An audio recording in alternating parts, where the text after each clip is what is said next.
Good evening to all of you.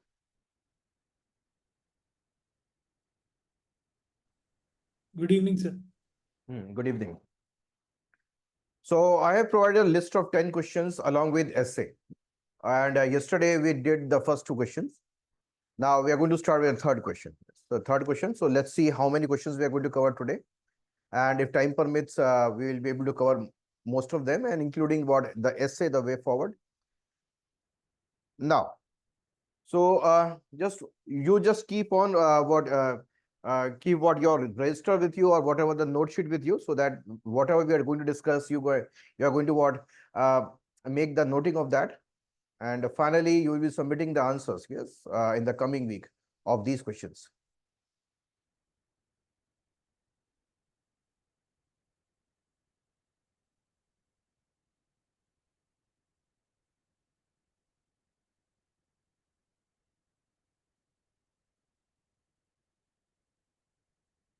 Okay, so let's start with the first question of today. Now, do you think marriage as a sacrament is losing its value in modern India? The marriage as a sacrament is losing its value in modern India. Now you have to explain this in 200 words. So marriage is a sacrament. So now, so give me an idea how you're going to proceed with this question. So marriage as a sacrament. Now, first of all, give me an idea about the introduction first. First 2, 3, 4 lines. How to start this? Sir, we can start by introducing how the concept of marriage emerged and why it was sacrament earlier. Okay. That means the origin of the marriage, the purpose. Yes, sir. Okay. Then what can be the next point that you are going to write? And The then we definition of can, the marriage. Yes, Dharam. Definition of marriage, sir. Okay. Okay. Then we will start with the. Then we will go on with the origin and the development and what is the value of the marriage Okay. and other Okay. things. Okay. So now, so that means you are at least knowing what should be the flow. Now we are going to add the presentation style. Now, presentation style, for example, introduction. So introduction can also be done with respect to the current context also. For example, I will be introducing this differently. Now, recently there was there was a case in the Supreme Court. There's a demand for the legalization of same-sex marriage under Special Marriage Act. I hope you must have heard about that recently. Now this clearly shows that there's a changing dynamics in the institution of marriage. So we can either start directly from the origin part, or we can start from the current affairs part and then connect with the origin part. Okay, so just note down the introduction that I have drafted, then we'll do the rest of the process here on the board. So please note down the recent demand,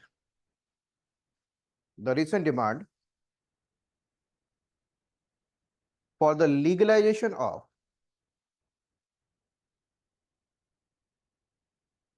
same-sex marriage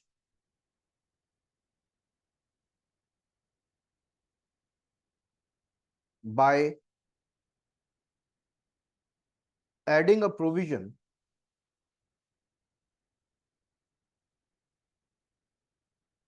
within Special Marriage Act 1954, within Special Marriage Act 1954,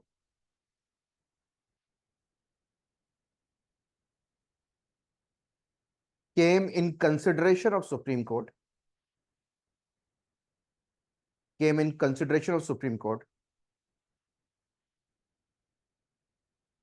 symbolizing the changing nature,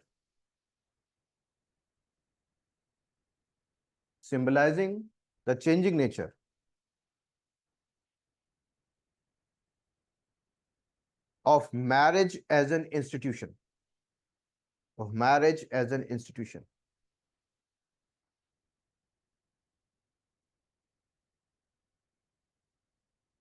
Well, I hope the introduction is very clear. The introduction itself is saying that the sacrament part of the marriage is moving towards more dynamism, more fluidity or change. Now, further we can add on now. Now, next line you can add is social needs give rise to institutions. Social needs give rise to institutions. And marriage is one such construct. And marriage is one such construct.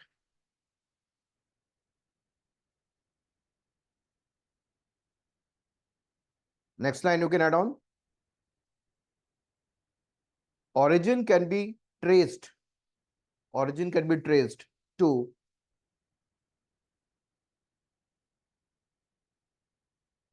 coming of settlements and private property. Origin can be traced to coming of settlements and private property,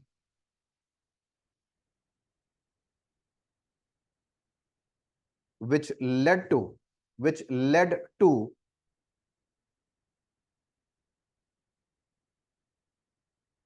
social, political, and economic stratification or division. Social, political, and economic stratification of society,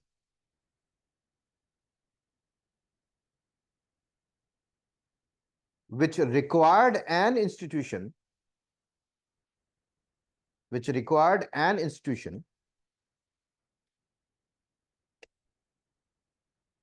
to maintain such divisions permanently.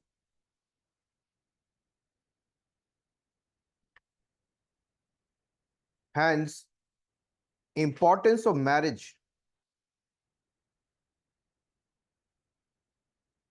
as a sacrament emerged. Hence, importance of a marriage as a sacrament emerged for. Now, I am going to move towards a flow chart. Importance of a marriage as a sacrament emerged for. Now, I will be moving towards flow chart. Now, for what? First of all, here, sanction of society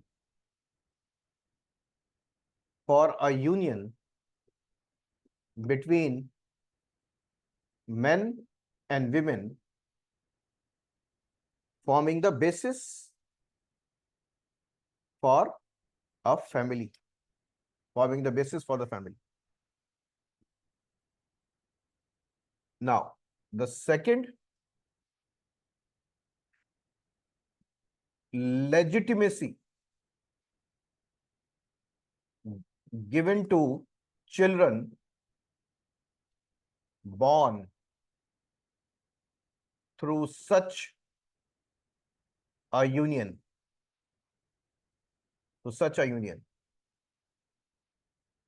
Third, for inheritance, transfer, and share in property. For inheritance, transfer, and share in property. Now, for maintaining class and caste divisions, caste and class divisions.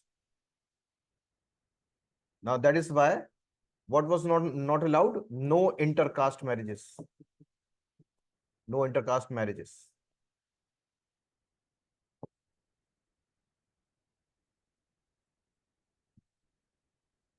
Next. Also, yes, also for yes, there was no concept of divorce, as it was permanent, cannot be dissolved. Yes, permanent, cannot be dissolved.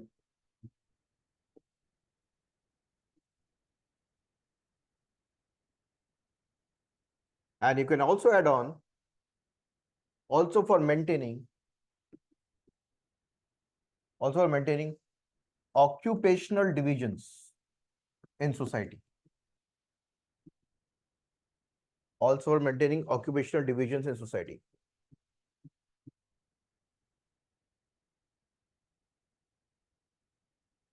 Also maintaining occupational divisions in society.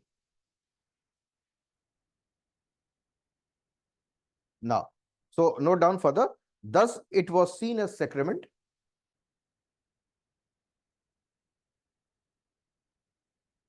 which provided stability to patriarchy-driven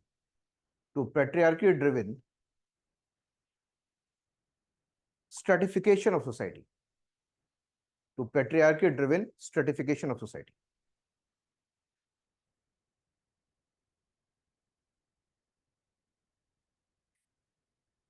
Now we are going to mention about the coming of changes. Yes. So next will be now emergence of changes. Emergence of changes. Now, first major changes majorly starting from 19th century.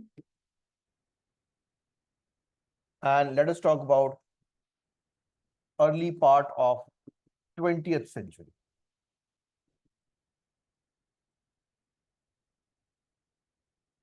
Now, this was a time period when we were under colonial power. Yes. Hence, various things came into our considerations in our consciousness. First, that means emergence of Western ideas and education. Western ideas and education. So hence, what happened? Changed the outlook. Western ideas and education started bringing change in the outlook. Now, first major change was visible in the form of abolition of sati. 1829, abolition of sati. That means this act provided safeguards to widows.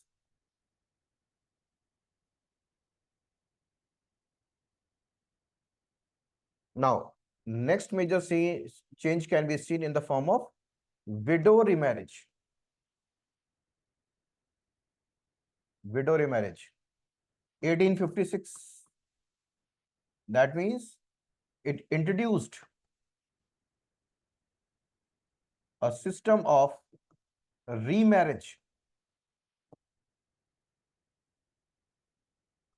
Hence, this was the first dent or change in the sacrament. The first dent in the sacrament.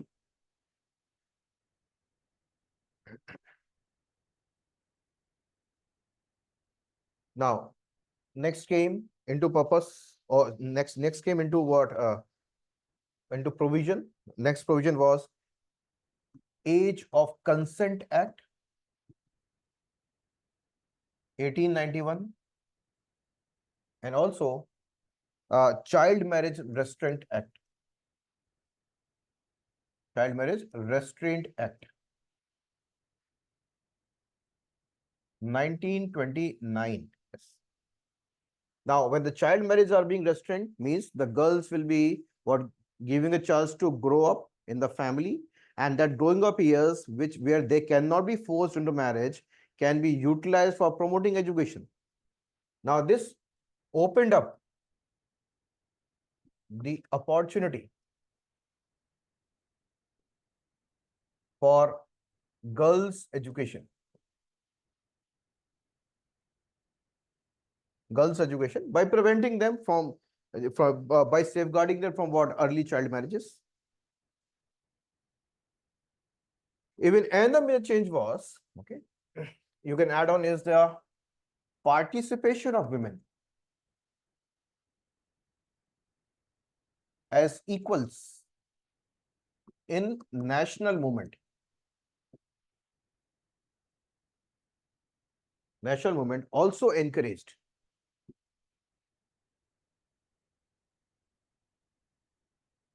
women's role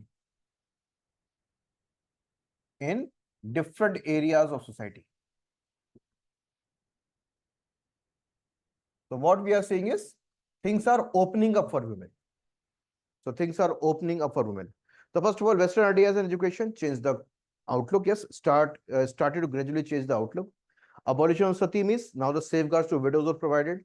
Now, when the widows are there, definitely they gave a chance to what, given a chance to what, remarry. So this is the first major dent or the crack in the sacramency of the marriage. Now, increasing the what the age of marriage will be providing more space and time for the girls to study. And when the more space was provided to the women to participate as equal partners in the national movement, also brought more exposure in different areas of field. That means what we are seeing is the things are gradually changing. Now, further, let's talk about post-independence. Post-independence, again, let's draw a flowchart first. Now, Special Marriage Act 1954 that provided choice in marriage,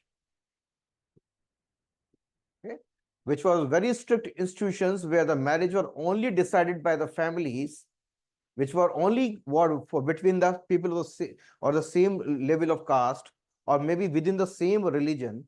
But now this provided what more openness, where the inter-caste marriage was supported by this act and interfaith or inter-religion marriage was supported by that. Okay. So hence opening up what is choice in marriage, that is interfaith and inter-caste marriages. Interfaith and inter-caste marriages. Now further, acceptance of single mothers, where for birth certificate of a child, there's no requirement, there's no need of requirement for mentioning the father's name, birth certificate of a child, admission in schools,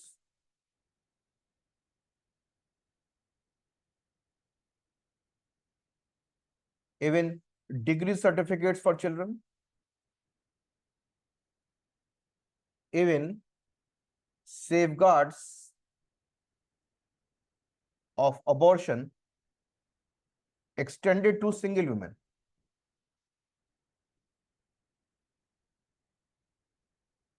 That means there can be now existence of a women beyond marriage. So acceptance of single mother. So name of single mother can be there, the birth certificate, admission in schools, degree certificate, safeguards provided to single women. That means there can be women freedom and existence, yes. Or even childbirth or child being born by the women outside the marriage is also legitimate now. Now next is acceptance of live-in relationships. Now this was in the case you need to mention the S Khushbu versus Kanaiwal. This is 2010.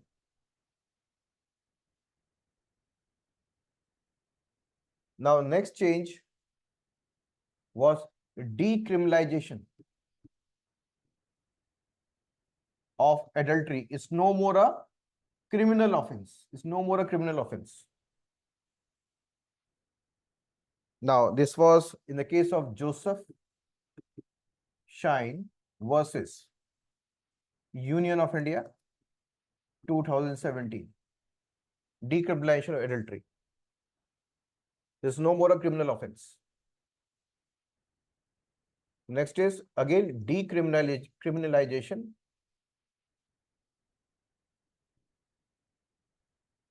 of homosexuality. So this is Navtej Johar versus Union of India, 2018. So that means more acceptance to same-sex relationships.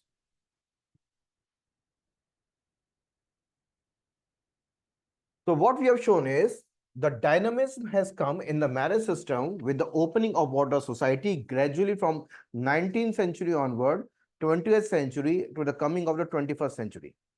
Now we have shown that's no more a sacrament because there have been dynamic changes. Let us conclude now. Yes, let us conclude now. So note down, according to the value theory of Milton, हमने कल किया था इसको, We have done it yesterday as per the value theory of Milton Rokeach. Rokeach. Values change over a period of time. Values change over a period of time, both within individuals and societies. Both within individuals and societies. Hence, with globalization,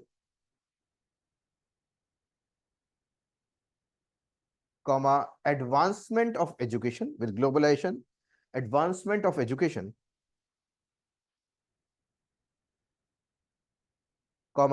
rights-based approach,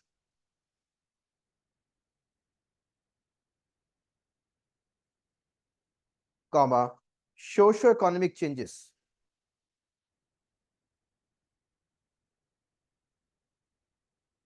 the marriage as a sacrament,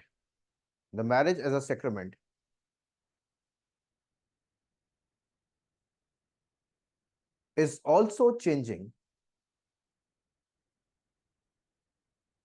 in modern India.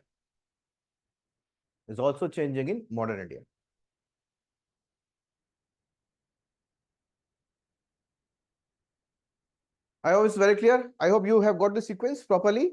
Introduction was in the current context. We traced the origin. Then we talked about the purpose of the marriage institutions, how it emerged as sacrament, and then the beginning of the change and the current change. Hence, more changes will be visible in the modern India. So this is the way the question has to be answered.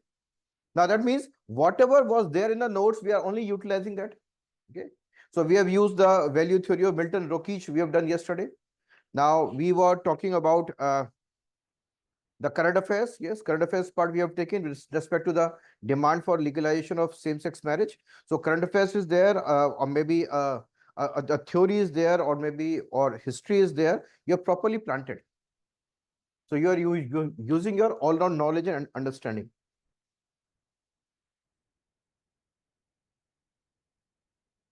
Now let's talk about the next question. Why is caste identity in India both fluid and static? Why is caste identity in India is both fluid and static?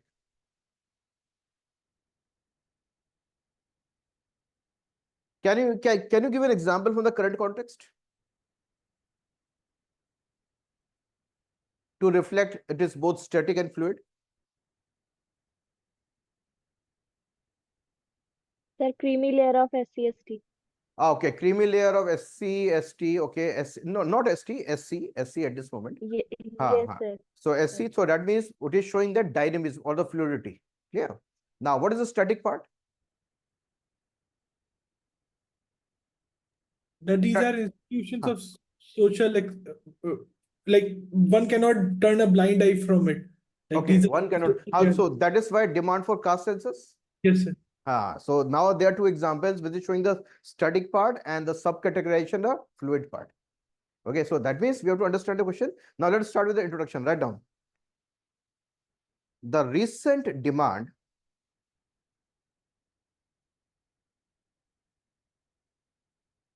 for inclusion of caste census. The recent demand for inclusion of caste census in the upcoming decadal census. In the upcoming decadal census,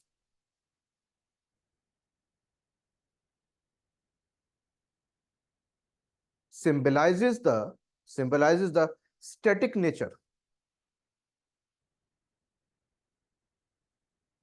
of caste system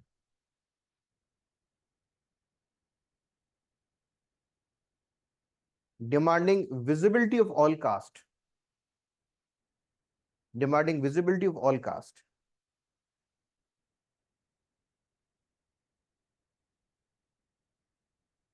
for all the people.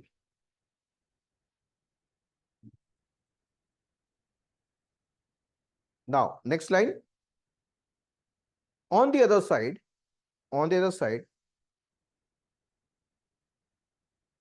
the Supreme Court judgment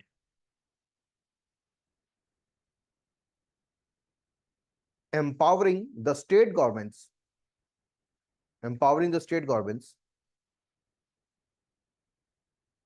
to produce the list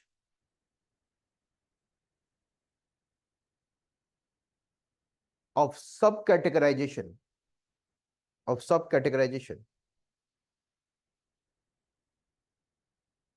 within scheduled caste communities.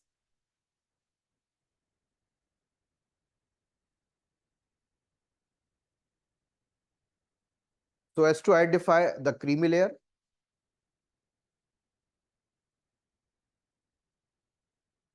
and also open up the reservation benefits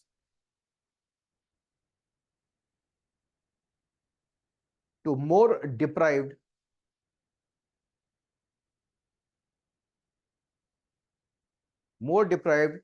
scheduled castes by highlighting that SC community is not homogeneous.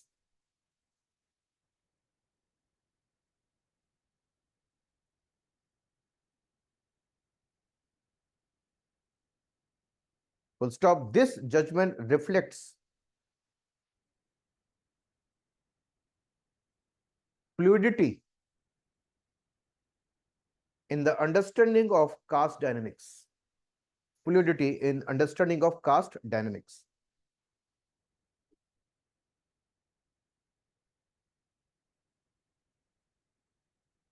So that means in the introduction itself, we have shown both the versions, static and fluid. Now we are going to draw the flowcharts. Next will be the caste as a unique factor in India. Now you can trace the origin of the word caste, yes. So derived from Portuguese word casta,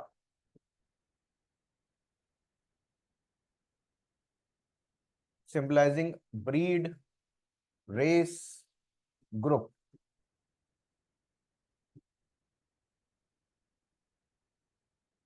Now you can talk about origin can be traced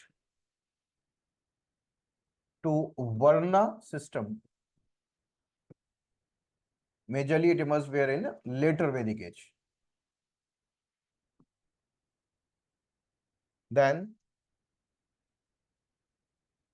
emergence of 4 major castes. So you talk about 4 major. So Brahmins, Kshatriyas, Vaishya, and Shudras. Now you can now go further. So there will what? Again, subcastes. Put a subcaste within the 4 main castes. So gradually we are seeing the expansion in different, and then you can add on further. So first of all, derived from the Portuguese word casta, breed, race or group. Origin can be traced to Varna system, later Vedic age, which gave rise to what 4 major castes. And then later emergence of subcaste within all the 4 main castes, followed by one more change. That is also emergence of outcasts, that is untouchables.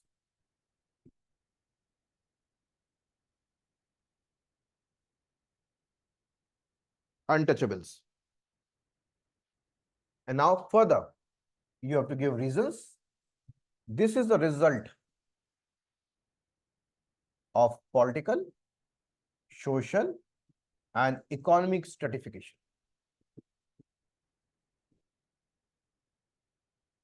Political, social, and economic stratification. So on the basis of the same that we discussed yesterday or that we highlighted yesterday, on the basis of what? Symbols of power. Again, you draw the tables.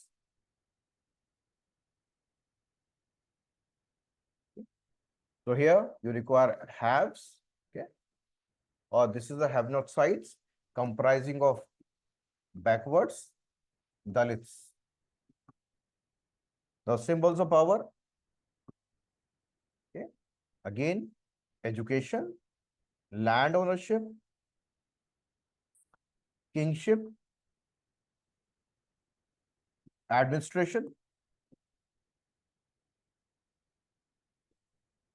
economic dominance. Now, these were with whom? Okay.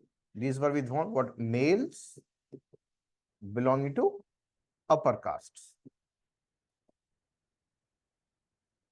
Now, on the other side, when we're talking about the have-nots, so the denial. So that means you are properly, clearly showing to the examiner the concept. Yes, you are writing less, but you are presenting more. You're writing less, but you're presenting more and adding what? More variety in your answer writing. So that means we have started with what? The static part and the dynamic part. Then we are talking about the caste as a unique to India, how it actually emerged over a period of time from the Varna system till the emergence of the untouchables. And this is the result of what? Political, social, economic stratification visible in such a form. Now the static feature, yes. So static features. Static feature is rigid hierarchy.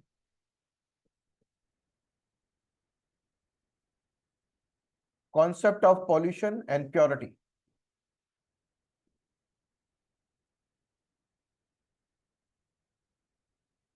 Occupational division.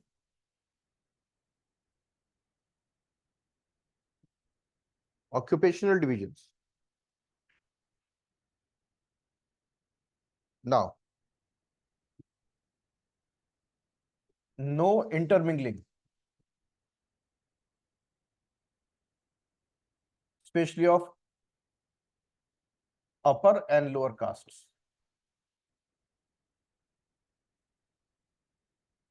Then, no intermarriages.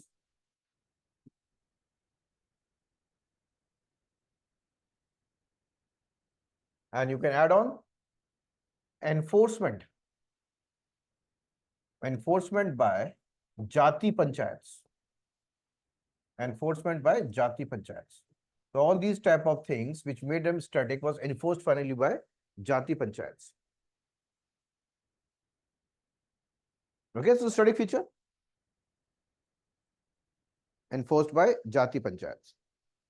Now, then we talk about now the emergence of dynamism.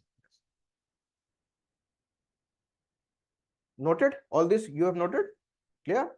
Now, so rigid hierarchy, concept of pollution and purity, occupational divisions, no intermingling, especially upper and lower caste, no intermarriages, and all these were enforced by Jati Panchayats. Now let's talk about the emergence of dynamism.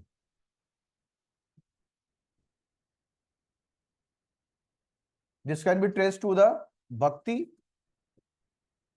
reformers, especially when we talk about the Ramanuja, who had what? The disciples from all the castes. We talk about Kabir, who denounced caste system.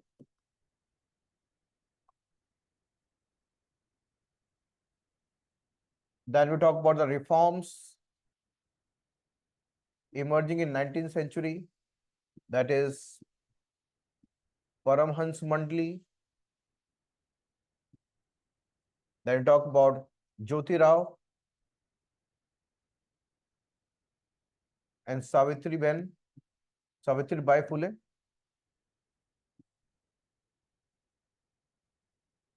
Further, we talk about the 20th century, early 20th century. We can talk about all India depressed classes came in 1920. Then even what? Separate electorates to communal award which was offered by Ramsay MacDonald in 1932. Separate electors for untouchables to communal award which was offered or created by the 1932, which was resisted by M.K. Gandhi. And finally, there was the Pune Pact. And then even temple entry movement.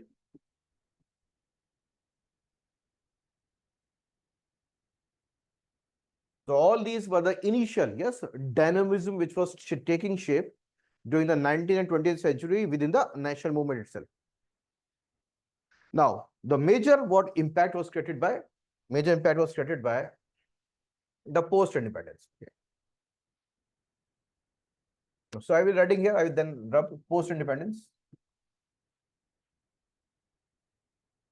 The post-independence first major thing is coming of the affirmative actions within the constitution. Affirmative actions. So we talk about Article 15, Article 16, hence initiation of reservation in government jobs and government education system.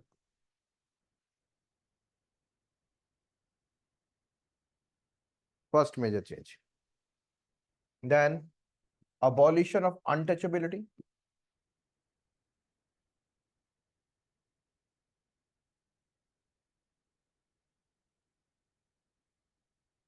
Now further, major role was also played by urbanization in providing mobility. So urbanization provided intermixing of different castes, interdependence,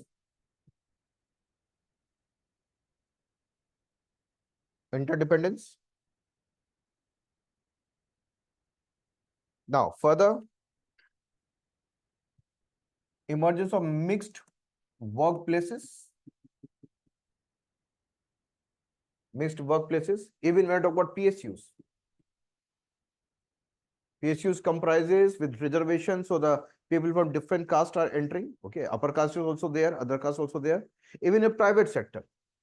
So gradually started open up private sectors, mixed workplaces. Now further, intercaste marriages. So 1, 2, 3, 4. Now workplace mixed, then intercaste marriages.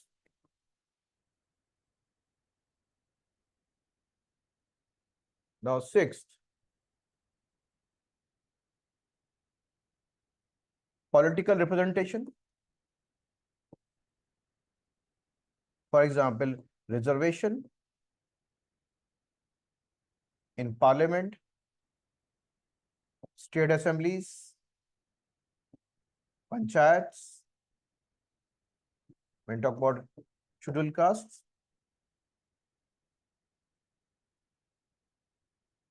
and even when talk about seventh, consciousness created by cinema, media about rights and equal treatment. About rights and equal treatment.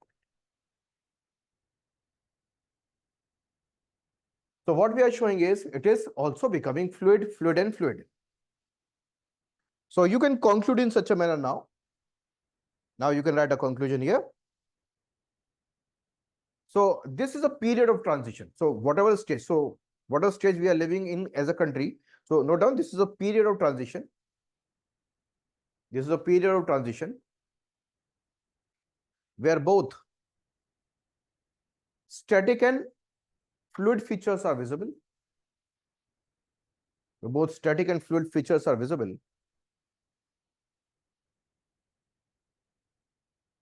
And in the coming decades,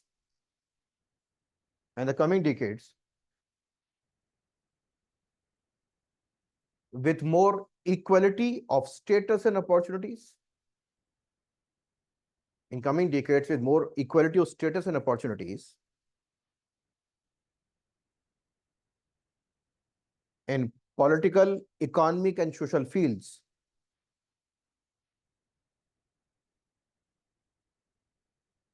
In political, economic, and social fields will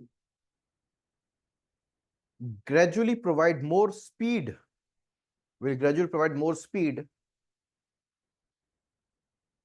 to the fluidity of the castes,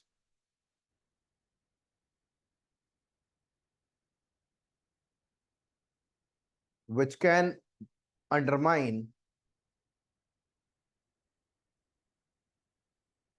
the static features,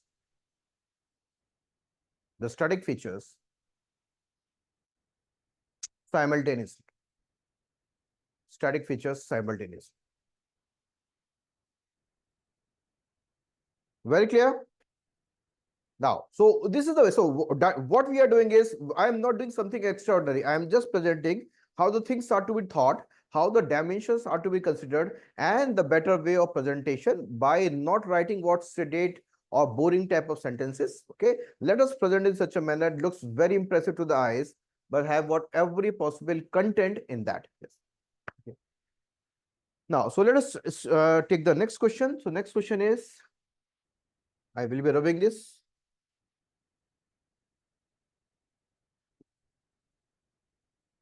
Now, so next question is, despite the implementation of various programs for the eradication of poverty by the government in India, poverty is still existing.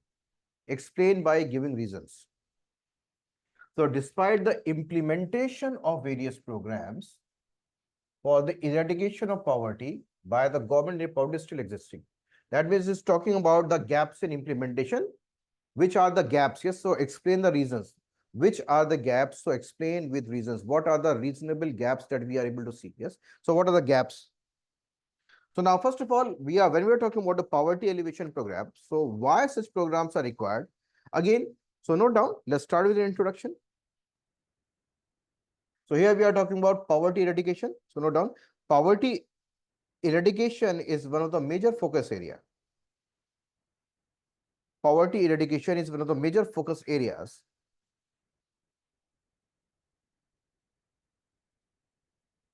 of the governments in India,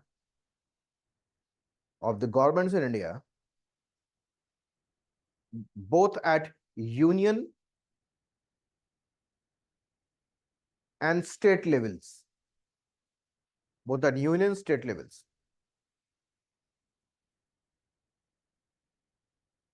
Full stop. Poverty eradication aligns with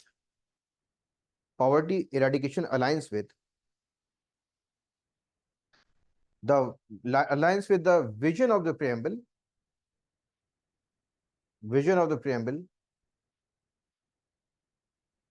that is socio-economic justice,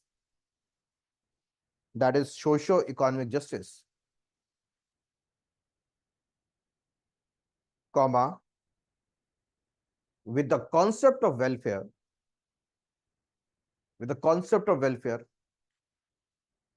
visible in DPSP,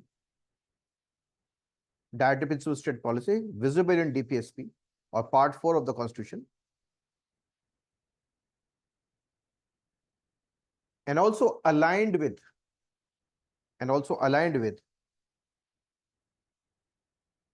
Sustainable Development Goal, SDG Goal 1, that is no poverty, and aligned with SDG Goal number 1, no poverty.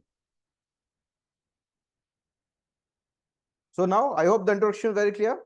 So first of all, why we require such type of programs? Because that is the demand, that is actually the humanitarian demand as highlighted by the preamble, as visible in the DPSP, as even demanded globally under SDG Goal number 1. Now, to understand the gaps and reasons, yes, reasons of non-implementation, first of all, we need to understand how the scheme is being implemented. So let us now move forward by first of all explaining how the scheme or the programs are being implemented. So here, now we are going to explain, note down, stakeholders in implementation of programs, implementation of schemes. Let's talk about centrally sponsored schemes.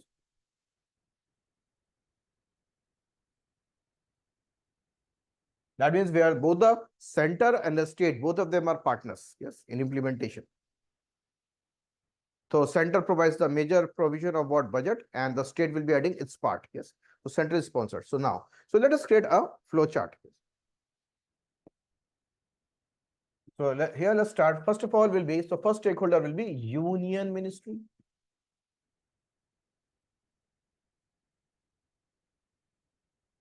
Now we're talking about a Union Ministry, yes. So who are these stakeholders here?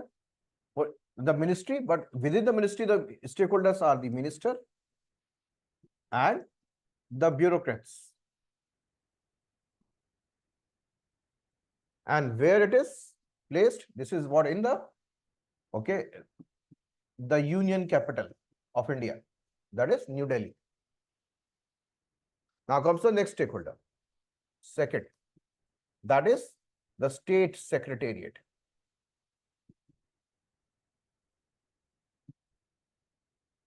Now again, here the minister, which is there in the state government, and again the aligned bureaucrat. So this is where in the state capital.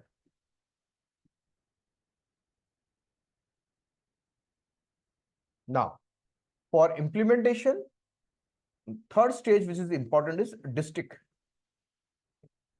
So when we talk about district, okay, so here district collector, and they are elected representatives, which are member of parliament and MLAs. And also there's a panchayat system, 3-tier panchayat system. So hence there's a district panchayat.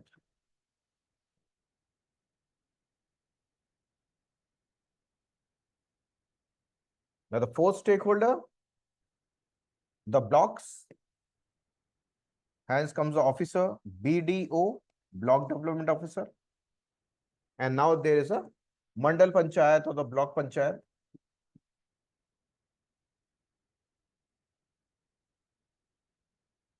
Fifth comes your gram panchayat.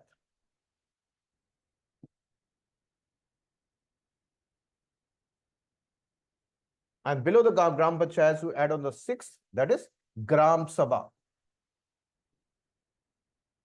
The gram sabha. So where you will find the maximum beneficiaries if it is a rural scheme. So beneficiaries, gram sabha is comprising of various beneficiaries. So what we are saying is, we are seeing various stages. We are also seeing various stakeholders involved. So who are the stakeholders involved? Okay, the union ministry belonging to maybe a ruling party at the center. The state ministry, maybe the opposition party ruling the state. Bureaucrats at the top post level, union ministry and the state ministry. And there will be bureaucrats at a district level, the bureaucrat at the block level, that is the BDO. Okay. So that means, so bureaucrats and ministers of different political parties are involved. Now, panchayats are involved, people are involved. Now, where are the gaps emerging? So what we require is coordination. So here, the lack of implementation, the major reasons are, yes. So lack of implementation. So you are opening up the reasons now. So here the first major reason that can be lack of coordination. So first of all, between center and state ministries, and even between center and state bureaucracies. Central state bureaucracies. Now, this is the first major reason. Second is lack of empowered panchayats. So panchayats mostly are not given responsibilities or budget. Lack of empowered panchayats or lack of empowerment to panchayats. Third reason that is becoming here is lack of timely and all-inclusive Gram Sabha meetings.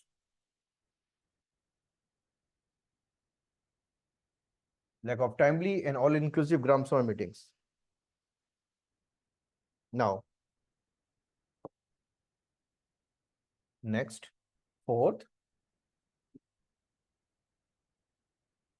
lack of information about schemes and beneficiaries among people. Lack of information about schemes and beneficiaries among people. Fourth major reason. Now, when we talk about the fifth major reason is lack of involvement of other non-state actors for monitoring. For example, NGOs may not be involved regularly, may not be involving the local SHGs, okay, for keeping a check.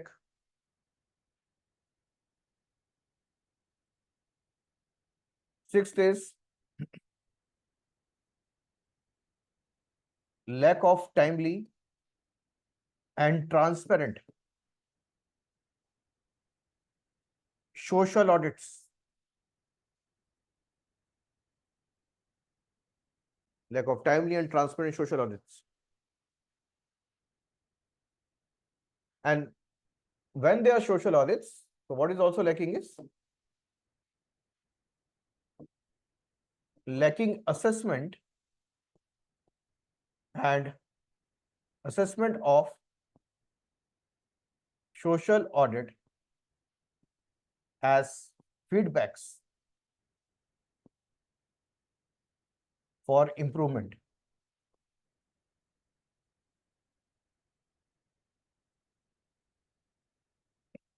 Now, first of all, what we are saying is that that's why we talk about thing called cooperative federalism, where the center and states belonging to the different political parties in power, they should be cooperating. So first major issue is lack of coordination between central and state ministries and between central state bureaucracies, lack of empowered panchayats, lack of timely and all-inclusive Gram Sabha meetings, lack of information among the beneficiaries and the people at large. Now, not involving the other stakeholders for monitoring, lack of timely and transparent social audits, and there's no review and assessment and on the feedbacks given the social audit for further improvement. These are the major reasons now. Now the reasons, so that means we have to end up with a way forward. Now you can add on for full implementation, a transparency cycle is required.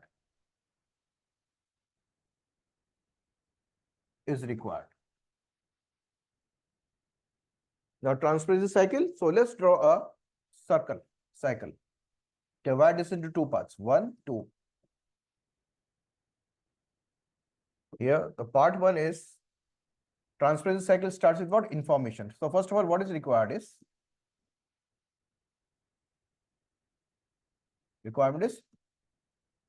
top to bottom information flow to beneficiaries. The first major condition. The second major condition is arrow going up. That is now this going up arrow is feedback to authorities. And this feedback becomes social audit. This becomes social audit. Now, along with this, you can add on, had to work under the spirit of cooperative federalism.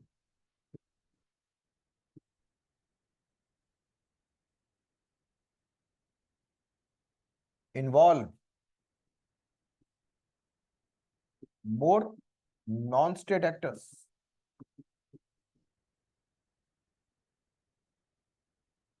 Empower panchayats.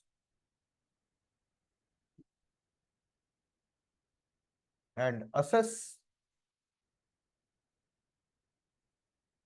social audits with methods of improvements required. Sir, if you don't mind, can you please repeat the points from like spirit of cooperative Okay, federalism? I'm so spirit unable of to. cooperative federalism. Now, so Yes. first of all is for full implementation, what is required is a transparency cycle, which is working on what? Information flow from top to bottom. That is the beneficiary should be knowing who are the beneficiaries and what is the purpose and the purpose of the scheme. Now, once the scheme is being rolled out, the feedback should be going up in the form of information to the authorities now, which is known as social audit. And this type of transparency cycle should be accompanied by spirit of cooperative federalism, where the state ministries, central ministries, state bureaucracy, central bureaucracy should be coordinating, involving more state non-state actors like the NGOs we talked about, their local SHGs, okay, or the teachers can be involved, the people who are more mature can be involved as non-state actors in keeping a check on implementation. Empower panchayats through budget and training. You can add on through budget and trainings. Then assess or assessment through social audits with methods of improvement required. With methods of improvement required to be implemented further or steps to be taken further. So assessment of social audits with methods of improvement required to be implemented further. So all this will be bringing a better shape for the implementation part. Vaibhavi, I hope it's okay, clear? Yes, sir. Thank you, sir.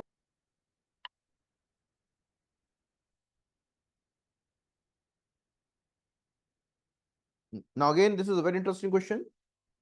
There is enough for everybody's need, but not for everybody's greed. So M.K. Gandhi, explain. Now, so how you're going to open up? Any idea?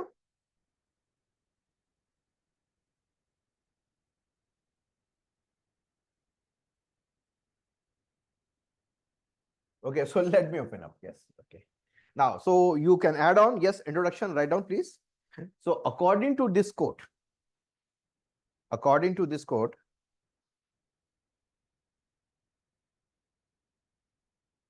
the earth is a planet of limited resources. According to this quote, the earth is a planet of limited resources.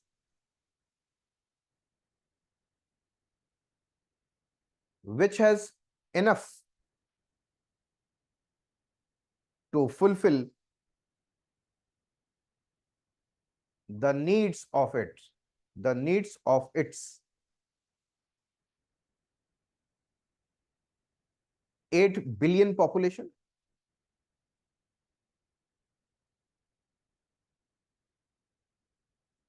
But not enough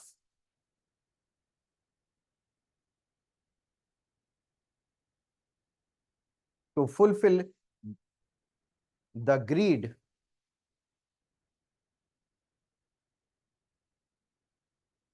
which has unending desires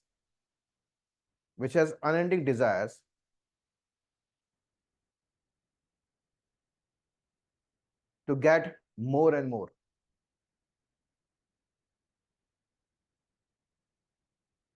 Now that means in the first three, 4 lines, we have decoded the meaning. Now we are going to talk about that. What are the problems created by uncontrolled greed? Yes, problem created by. So let's start with the flowchart now. So uncontrolled greed has disastrous consequences. Uncontrolled greed has disastrous consequences. So let's again create a proper flowchart. So what is the impact? Yes. So what is the impact? So integrity is compromised. Yes, integrity is also compromised. It brings forward. So it impacts both the environmental side also and the social side also. Now the first is So please note down first is properly. So first of all, it leads to wasteful consumption.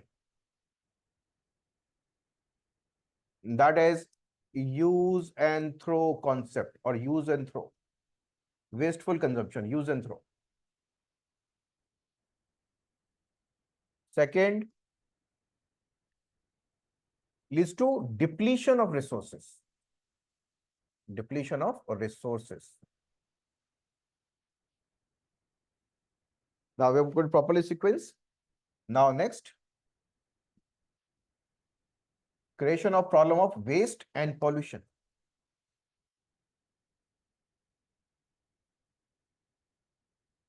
Next, fourth, now, so enforce inequalities. Now, few haves in comparison to have-nots.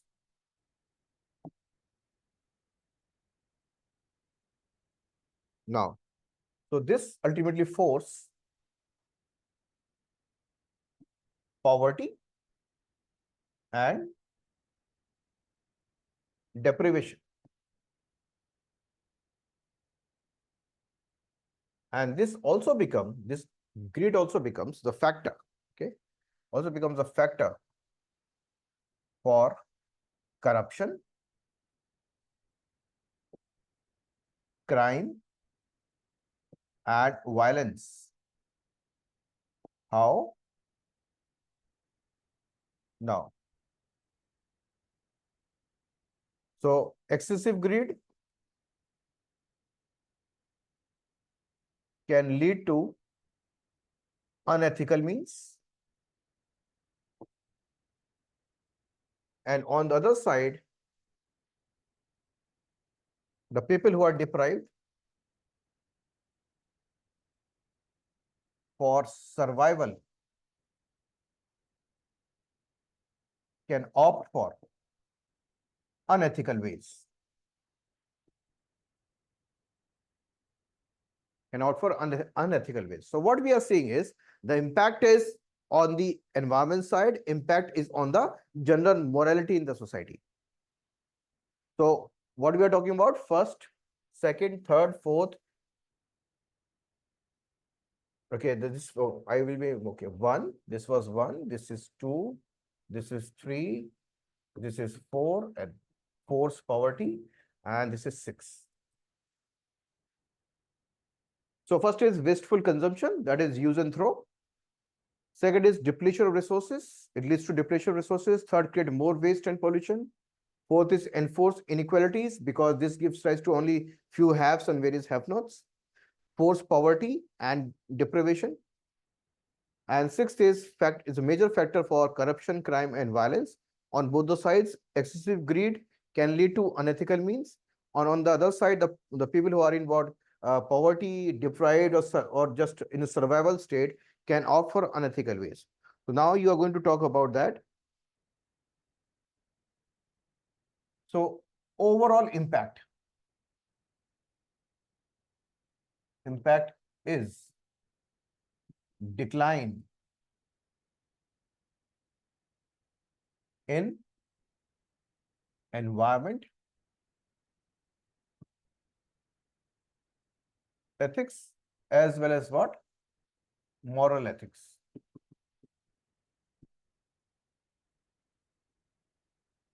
So now, so that means now let's talk about the solution part.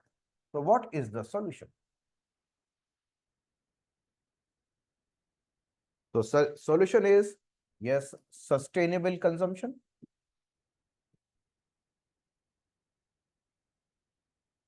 This is a solution. Solution is obtaining for or creating what system of middle path. Middle path is again sustainable development.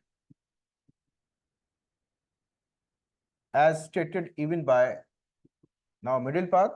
So who comes into the mind? Buddha. He was talking about preventing two extremes. Yes. Okay. So preventing two extremes. That means he was talking about, or he talked about preventing two extremes. First extreme is extreme indulgence,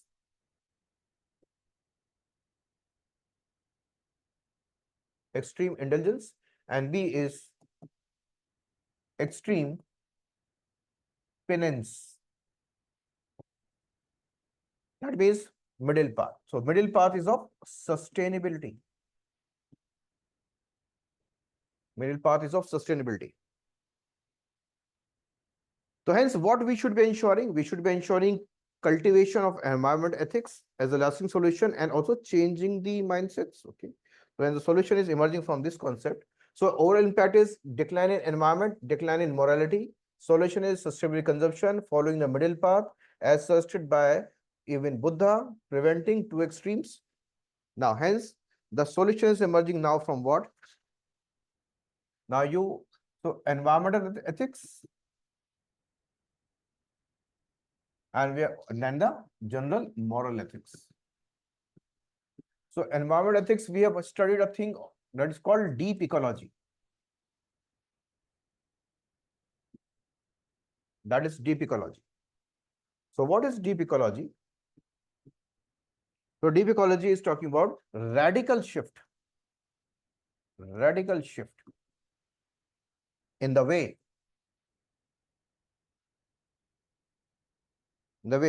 humans relate to nature. Humans relate to nature. So what is the requirement is, yes, green economy, circular economy,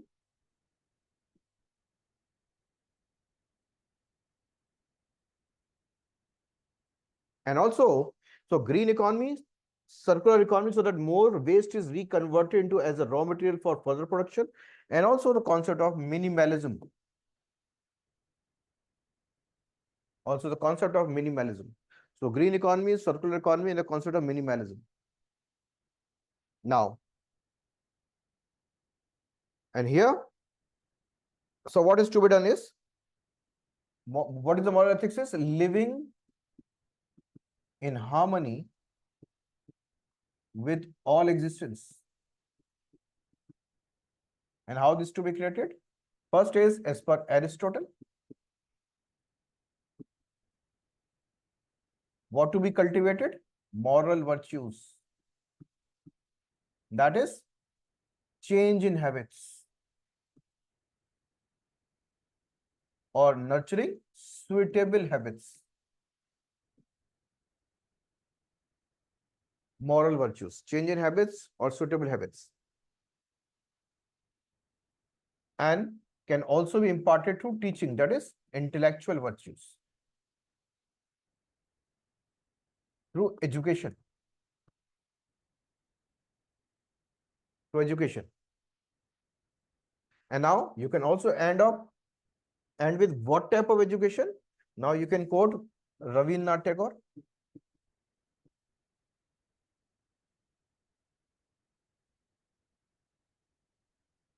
So what Rabindranath Tagore stated? Highest education is that which does not merely provide information but makes our life in harmony.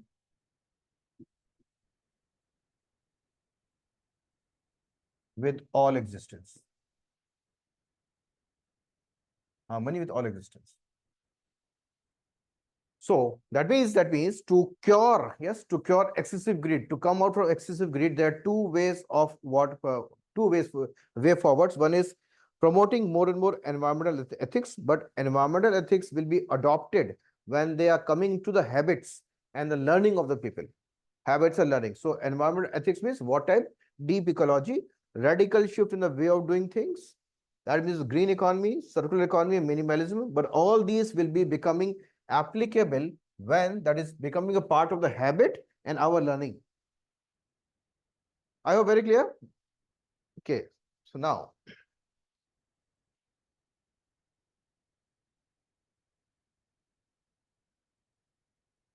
next is what is meant by demographic dividend.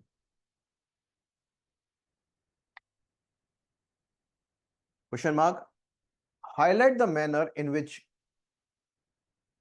India's demographic dividend can be utilized for inclusive economic growth. Inclusive economic growth. Highlight the manner. So, first of all, let us start with the first line of introduction. Let us first of all explain what is demographic dividend. So, write down demographic dividend occurs. Demographic dividend occurs when the proportion of working population,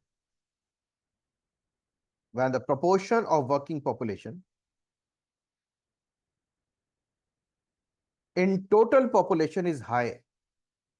In total population is high.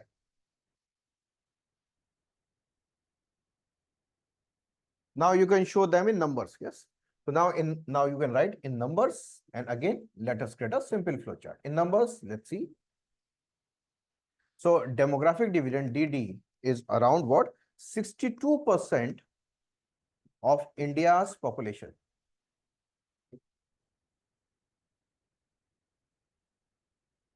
Is between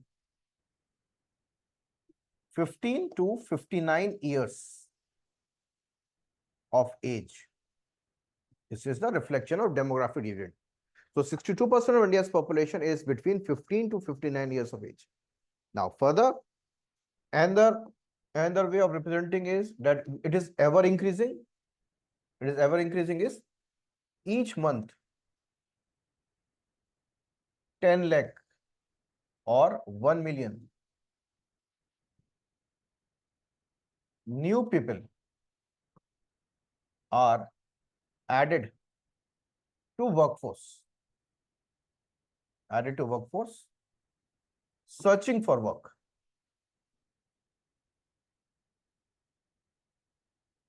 Searching for work. So each month 10 lakhs or 1 million new people are added to workforce searching for work.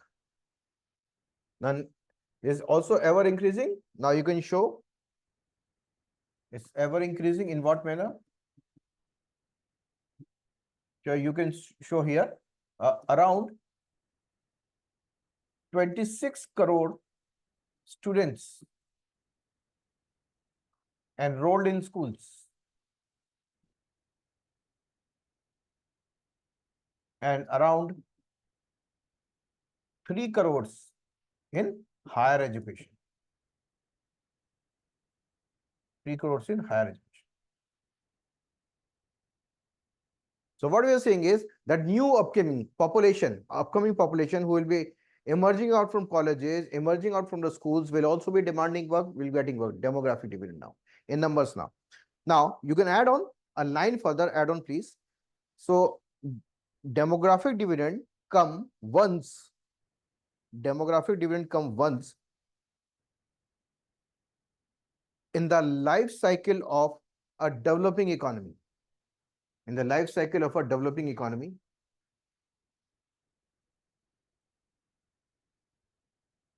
which should be fully utilized. Which should be fully utilized as has been the case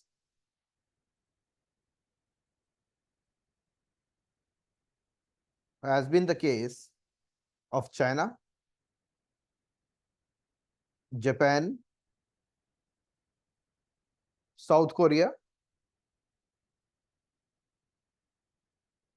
and other Southeast Asian economies.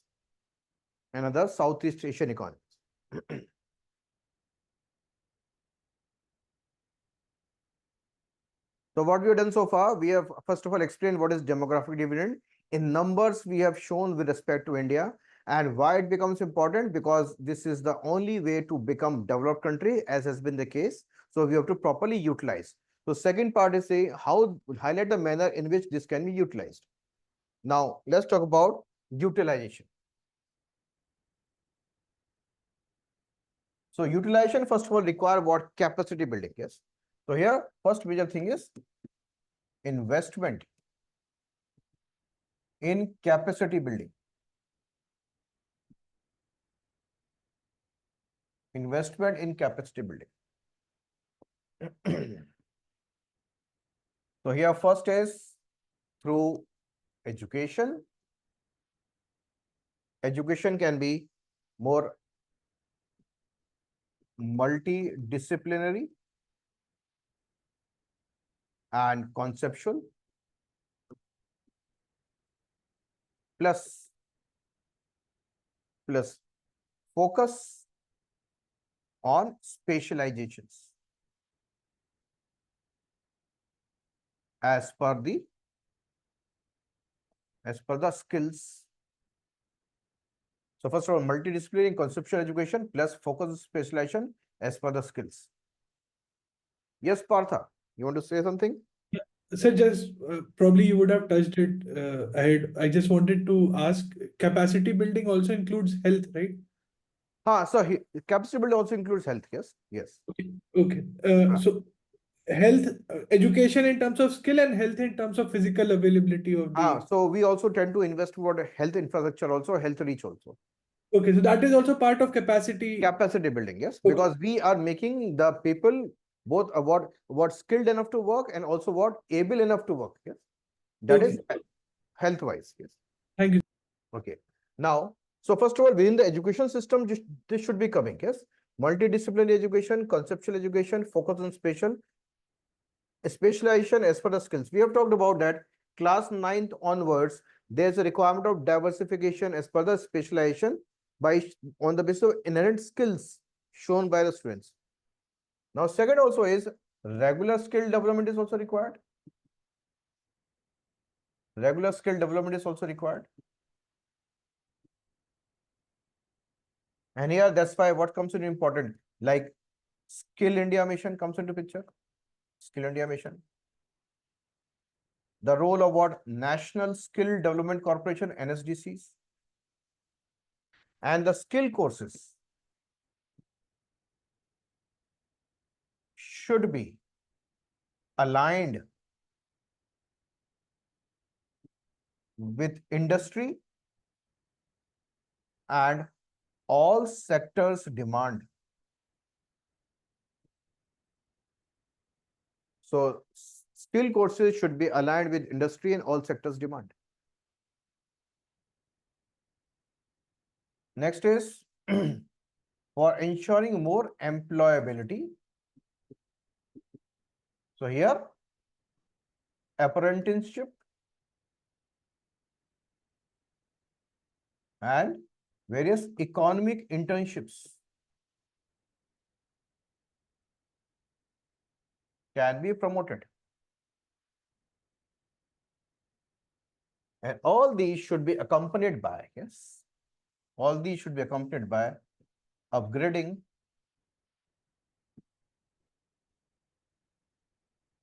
health status. Yes. That means we are focusing on improving the educational skills, employability around with health status, hence making the population capable. Now, if the population is becoming capable, so that means we have to provide the work also. We have to provide work opportunities also. Now, utilization will be requiring capacity building and then using them so that they add to the productivity of the country. So second part of the utilization is opportunities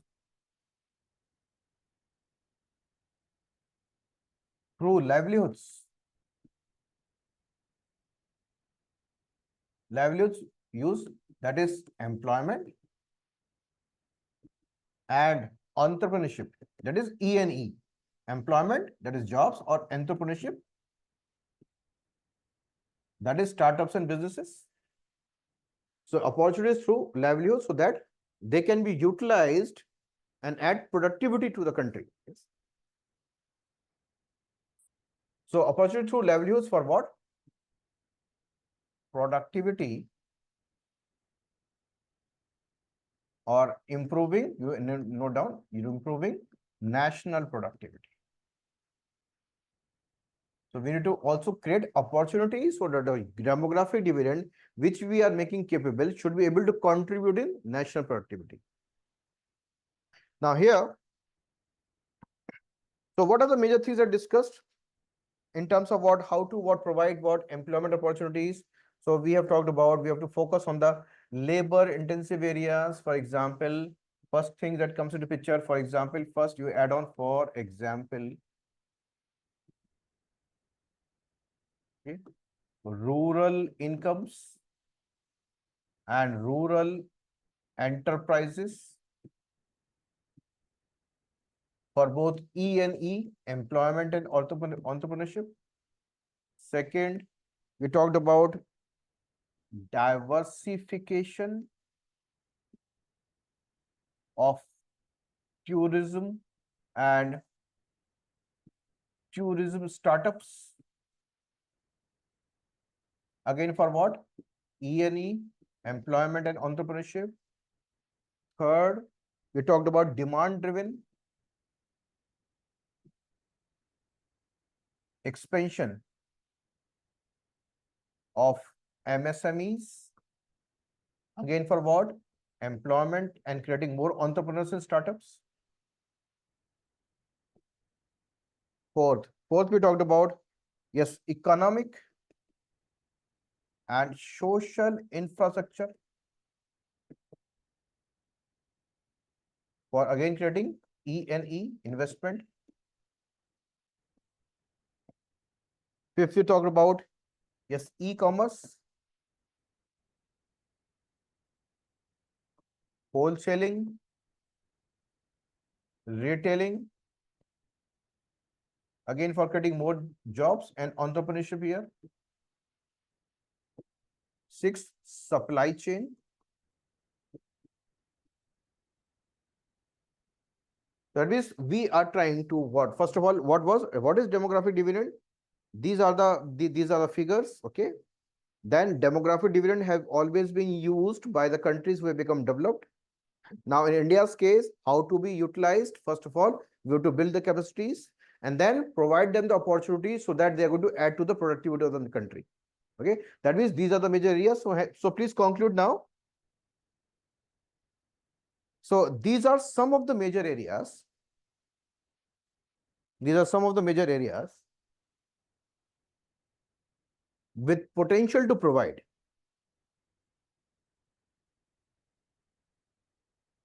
millions of livelihoods.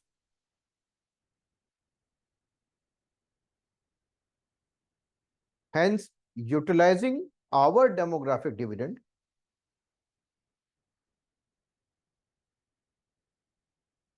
for national productivity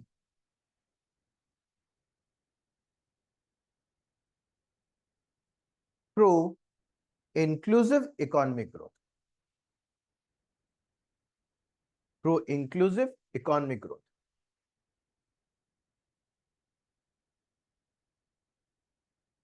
Yes, Fatima, you can add on. See, this is a 200-word answer. So we cannot explain write each and everything in the 200 or 250 words. Now, more and more ideas you can add when you are writing an essay. Yes.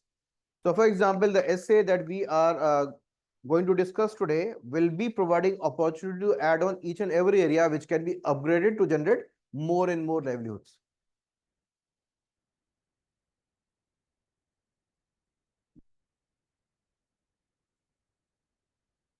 Okay.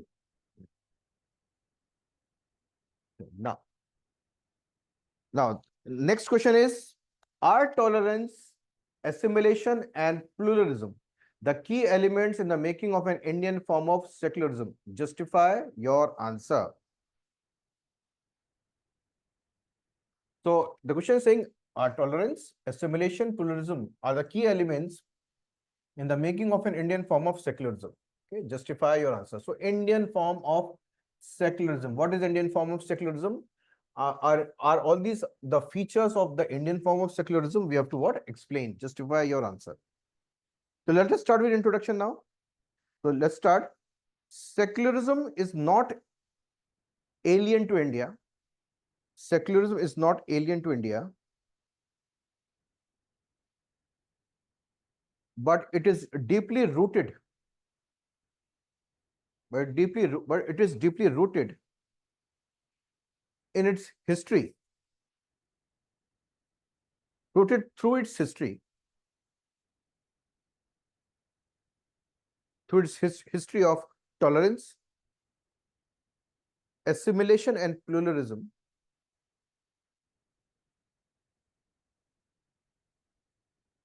As India is a land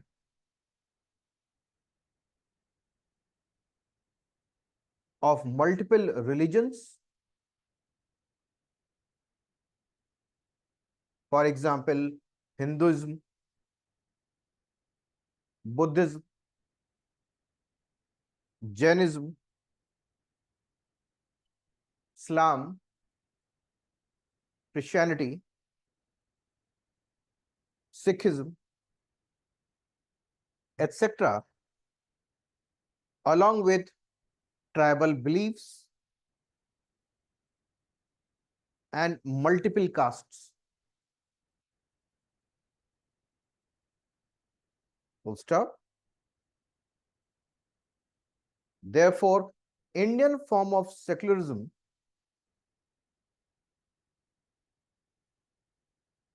is different from secularism in the West.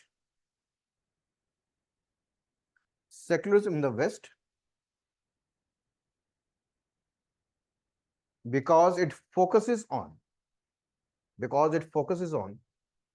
now you can add on the flow chart. Divide this in two parts. It focuses on what first? First is secularization of religions. Secularization of religions.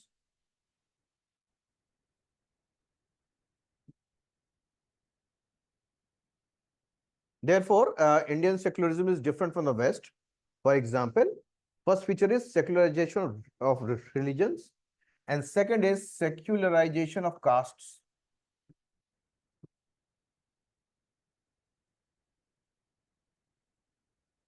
So what is the meaning of secularization religion? That is equality between religions. And what is the meaning of secularization of caste? This symbolizes equality within religions. Equality within religions.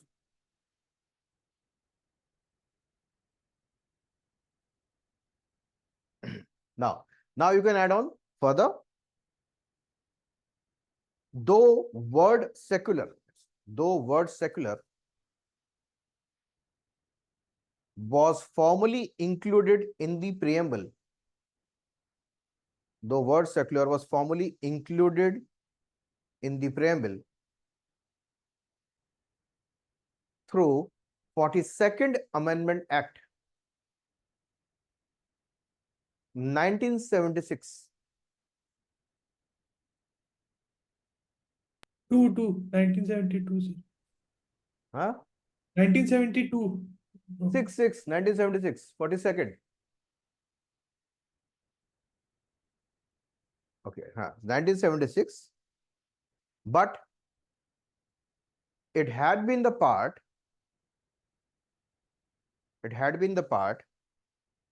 under fundamental rights in the form of freedom of religion,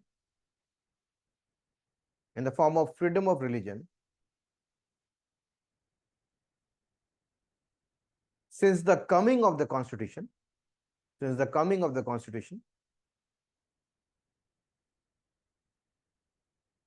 in 1950.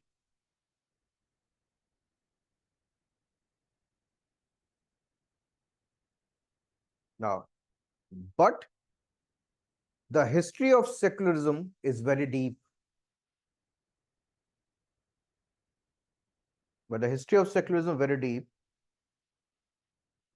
For example,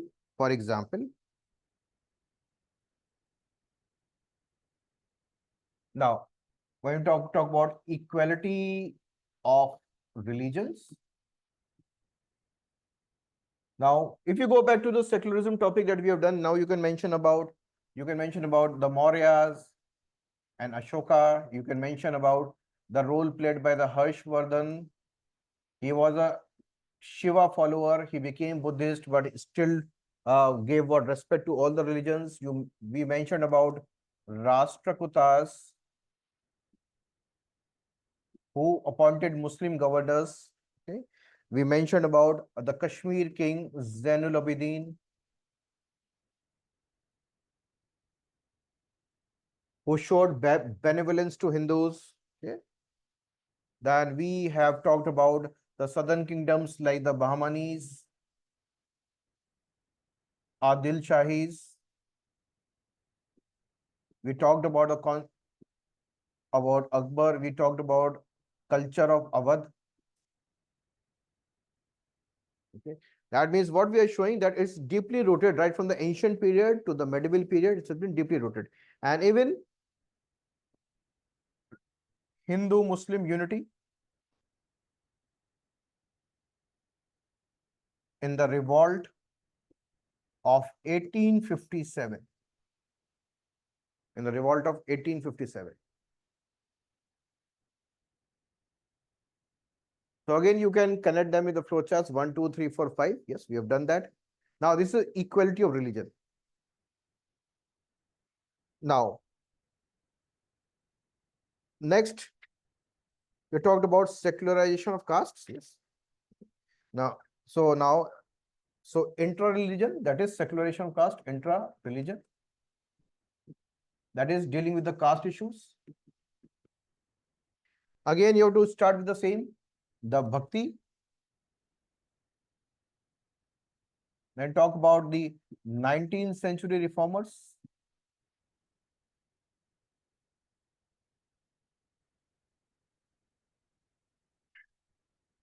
Then again, you need to talk about affirmative actions,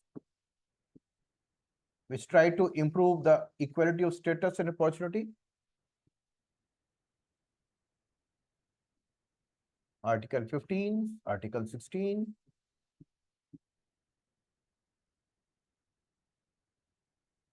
Now, we are trying to what? Promote more. Now, for example, now bringing into consideration of what? The caste-based census.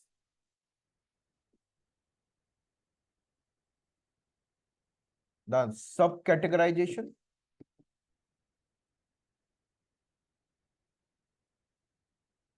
Now here, the purpose is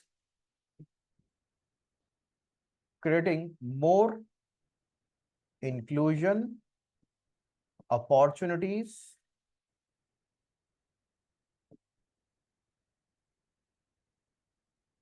more inclusion opportunities. So that means you need to explain. I have not explained this in detail. You will be drawing from the content. We will drawing from the contents. So what we have shown that India's secularism is very deeply rooted and it's very different from the West because it's not talking about only religions but also equality within the religions. So hence you can conclude. So hence Indian form of secularism is built on tolerance, assimilation, and pluralism.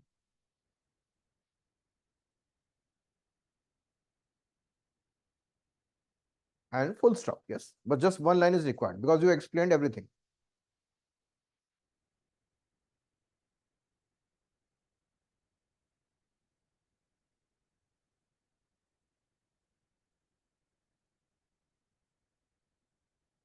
Now this is a different question and I want to seek your ideas in this. Life doesn't make any sense without interdependence. We need each other. And the sooner we learn that it is better for us. So what is the meaning of this? Yes, can you give me a start to this question?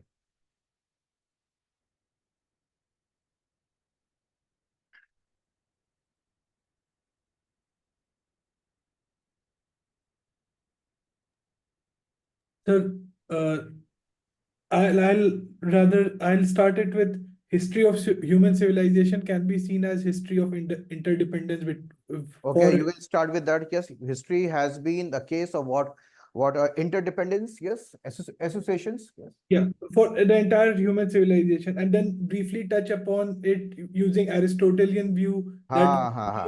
of So concept of globalization, as Fatima stated. Now I want to see, because now we have done thinkers. I want to see the thinker side also. Okay, yes, sir. so we need to add on the thinker side. Then we are going to connect. Okay, so for example, now there can be various introductions. One of the introductions can be write down. The above quote clearly symbolizes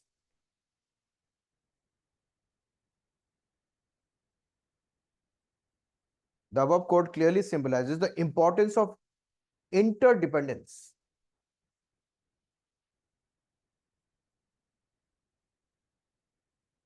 for cultivation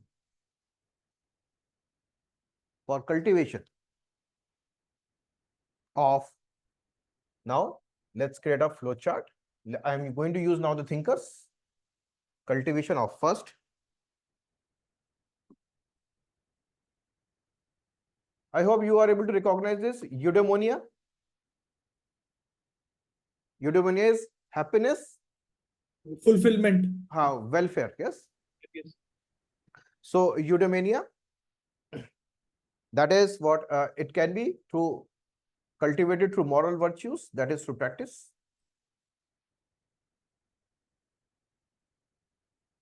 That is for practical wisdom, generative practical wisdom, that is application. And application can be done through interdependence. This was the idea given by Aristotle. So why, first of all, the first is saying that we cannot live in isolation. We have to live in an interdependent world, because that is actually the best for all. Now that means the above quote clearly symbolizes the importance of interdependence for cultivation of first happiness for all, well-being for all. And that can be cultivated through practice. Practice requires what? Connection with the people. Practical wisdom, that again requires application and connection with the people. That is Aristotle. Now here also, when I talk about for creating just souls and just society. And here the concept of what? Allegory of cave. That means we have to move out from isolation and connect with the world. Allegory of cave. That means from isolation to interdependence. So who gave this? Plato. So for creation of just soul, just society, we have to move out from our cave-like existence. That is from isolation to interdependence. Plato. That is Plato. Now third, that is for creating utilitarianism. That is happiness for all.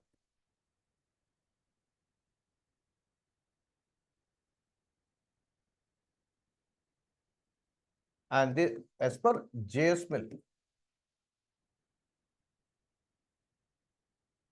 Now, happiness for all, that means again it comes from what? Interdependence, relationships, certain degree of contract. Yes. Interdependence.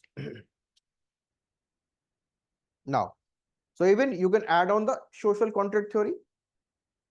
Okay, you can add on the social contract theory. So that means what you're saying that the philosophers spoke about interdependence in one form of the other. For example, when we need to create happiness and well-being, that means it can only be done through practice and application.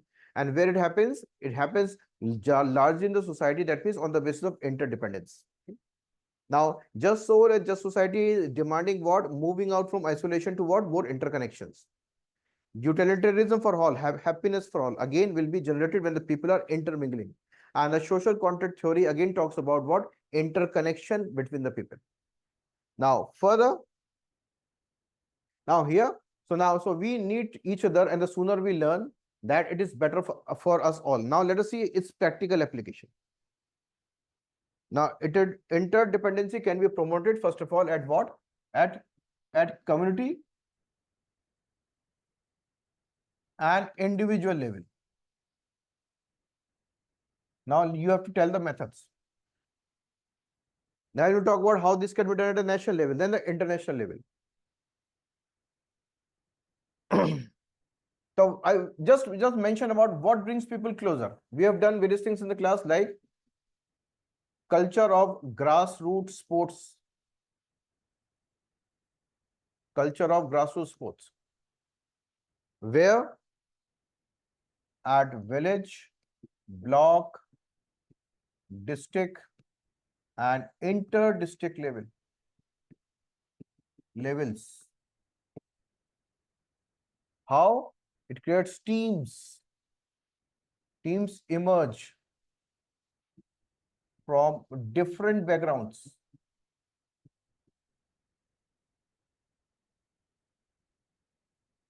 And breaks divisions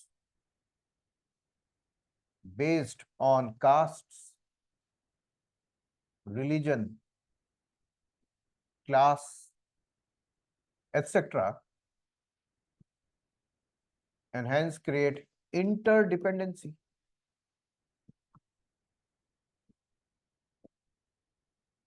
It also brings two different segments, okay, the spectators and participants.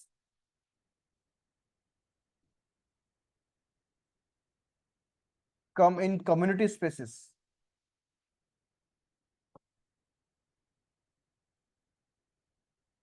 So we are talking about the practical working, yes, how to create interdependency. We have done the importance of what culture of sports, yes, because sports open up the avenues for the teams of different categories, of different levels. And when we talk about team comprises of people from different backgrounds. So it has got the potential, they got the potential to break the caste, religion, region, class-based divisions, hence promoting what intermingling and interdependence. This is also bringing two sets of people differently. One can be the participants as the team players, and others can be spectators. Again, what we are going to promote is intermingling in community spaces. We also talked about one more. We also talked about that culture of music and social activities.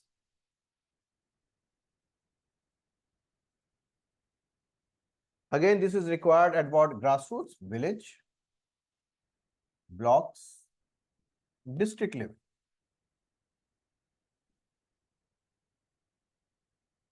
Okay, so that means now, so we talked about the importance of cultural centers to host events. This is for promoting what? Promoting cultural relativism. Also, respect for diversity. So village, blocks and districts, so cultural centers to host events for promoting cultural relativism, respect for diversity. And even this can be for hosting various communication-based events like debates, seminars,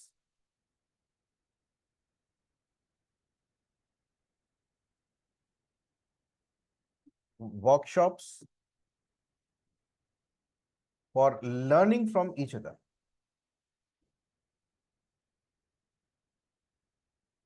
Learning from each other. So culture of music and social activities. Now, hence to promote cultural relativism, respect for diversity, communication, debates, seminars for learning from each other. And the form is, this was B, and the form is, okay, community work. Again, creates interdependence. And we talked about the methods like SUPW and various forms of community internships or community volunteers.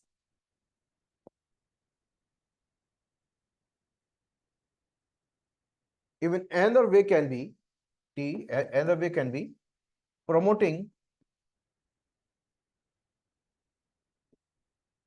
cross-cultural tourism for interdependency. So these are all what individual and community level. These are all at what individual and community level. I hope you now have all the fair idea about all of these. Yes, because we have done in the class. So we are using the content that we generated in the class. Yes. And you are learning the method of using them. Now, further at a national level, now let's see at a national level, what is required, at the international level, what is required. Just quote one example each. For example, what need to be strengthened is cooperative federalism. Cooperative federalism symbolizes interdependency of the union and states and between states. And this is required for what? Successful implementations for progress of the nation across all parameters of development.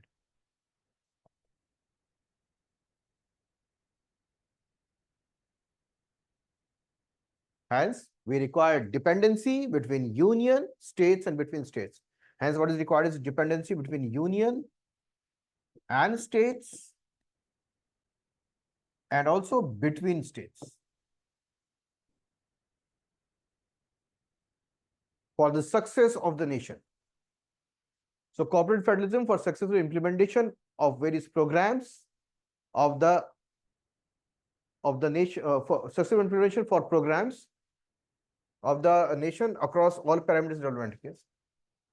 Programs, yes. Across all parameters of development. Yes. So the country becomes, yes, better in all the indicators of development and can achieve a higher status of what civilization growth and the tag of what developed country. Yes. And this requires what coordination between union states and between states. At international level, you can just give what one major example of interdependency is what dealing with climate change.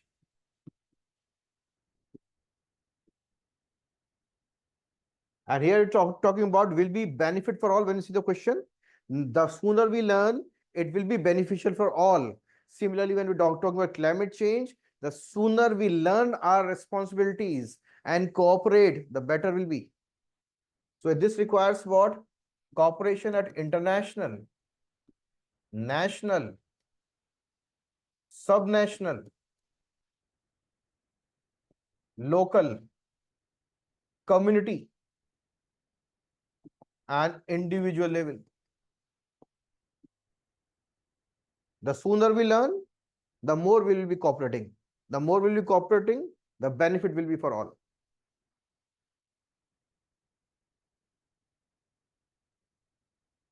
Now you can add this with what writing down, note down. In short, interdependence is the key at individual, community, national and international levels for achieving maximum happiness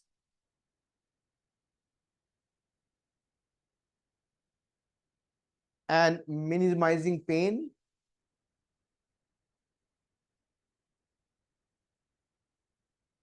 as stated by Jeremy Bentham.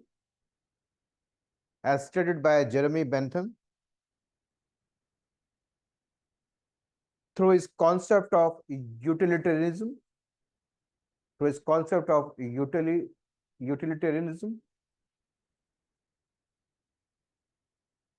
and hence creating more just souls, just societies,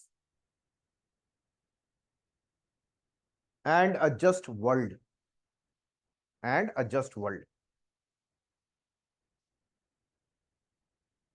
and a just world.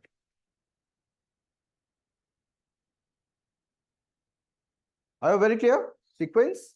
So always introduction and conclusion should be there properly in a proper sentence.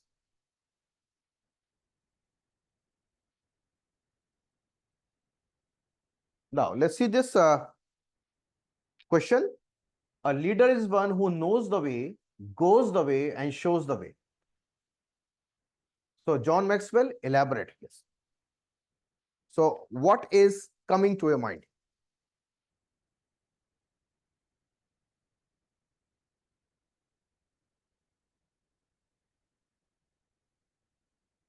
So what is coming to your mind?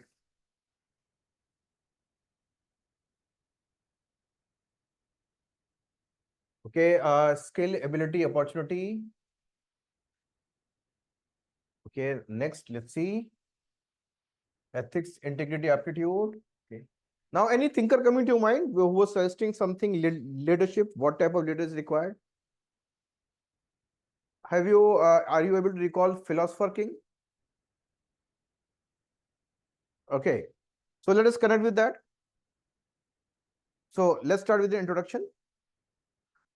A sound leader can be equated. A sound leader can be equated with the concept of philosopher king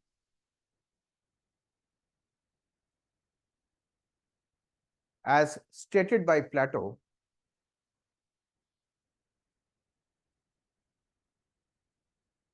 in his book Republic.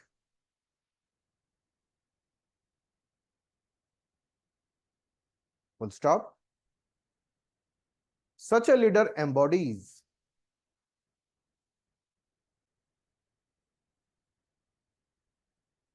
ethical ideals,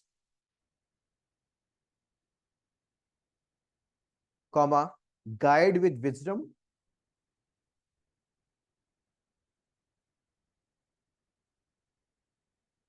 and ensuring the society or ensuring the society's development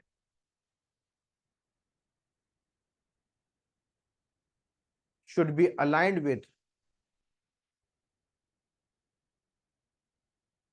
egalitarianism.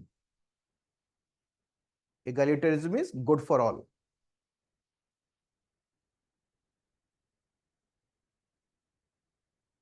And such type of leadership is required. And such type of leadership is required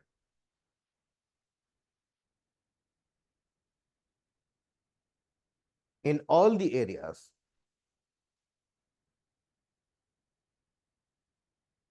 For example, political, institutional,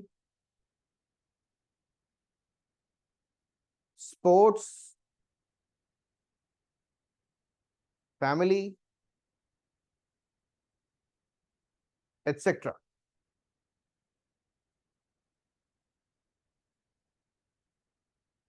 So let us now decode. Yes. So leader who knows the way, goes the way, and shows the way. So hence leader should be reflecting all the three. The first is who knows the way. So what is the meaning of this knows the way? So who knows the ways? First of all, what the leader should be knowing? Leader should be knowing. So leader should be knowing that leader should be futuristic. Yes. Should be able to see the future. Yes. Should be knowing the future. Should be futuristic. Leader should be having the ability to set feasible goals. Feasible goals which can be achieved. The leader should be knowing which goals can be achievable and knowing the way, and should also work and guide how to achieve such goals. So knows the way. Yes, this is knows the way. Should be futuristic, ability to set the feasible goals and work and guide how to achieve such goals. Now, second is goes the way. goes the way. So goes the way means showing the direction and becoming participation. This is called participatory leadership. So here, this symbolizes involved and participative leadership. Means showing the direction, yes, or coming with the intention to help and guide, yes. So this can be seen on the basis of truthfulness in communication. So going the extra mile in guiding through truthful communication. Fairness in distribution of work. Fairness in distribution of work. Goes the way in terms of motivation. Keep on motivating. Goes the way in terms of what? Conflict resolution. Solving the conflicts. Goes the way in terms of what? Lead by example. Lead by example. So involved in participative leadership, is truthful in communication, coming forward, fairness in distribution of work, again coming forward with what? Motivation, conflict resolution, lead by example. And let's see the next, shows the way.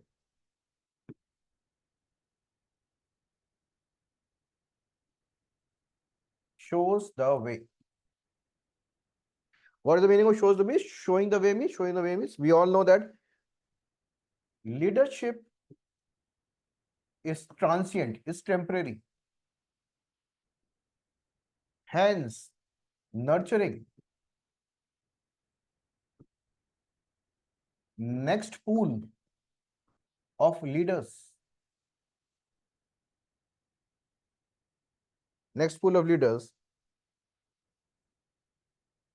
and leave the space and baton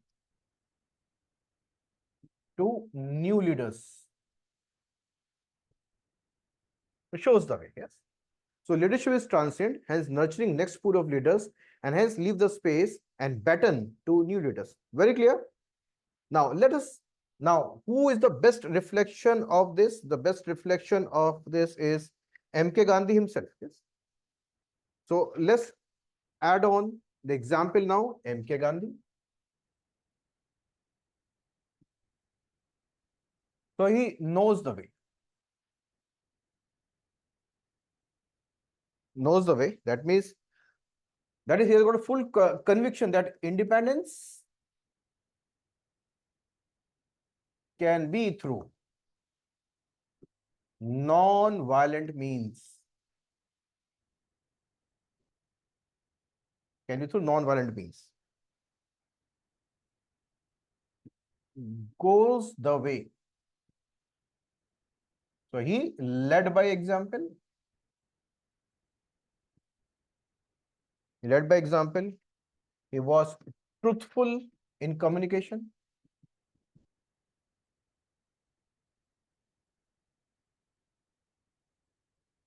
He was non-discriminatory and inclusive.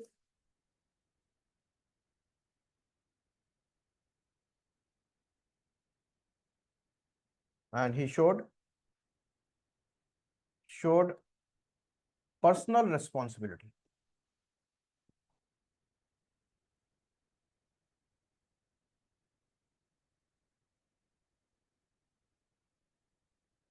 And the last is shows the way.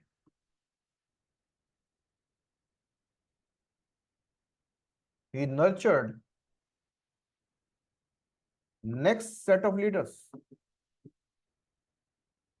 And the prominent example is J.L. Nehru and Sardar Patel.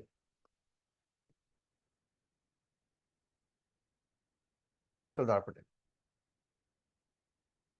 Very clear? I hope this question is very clear.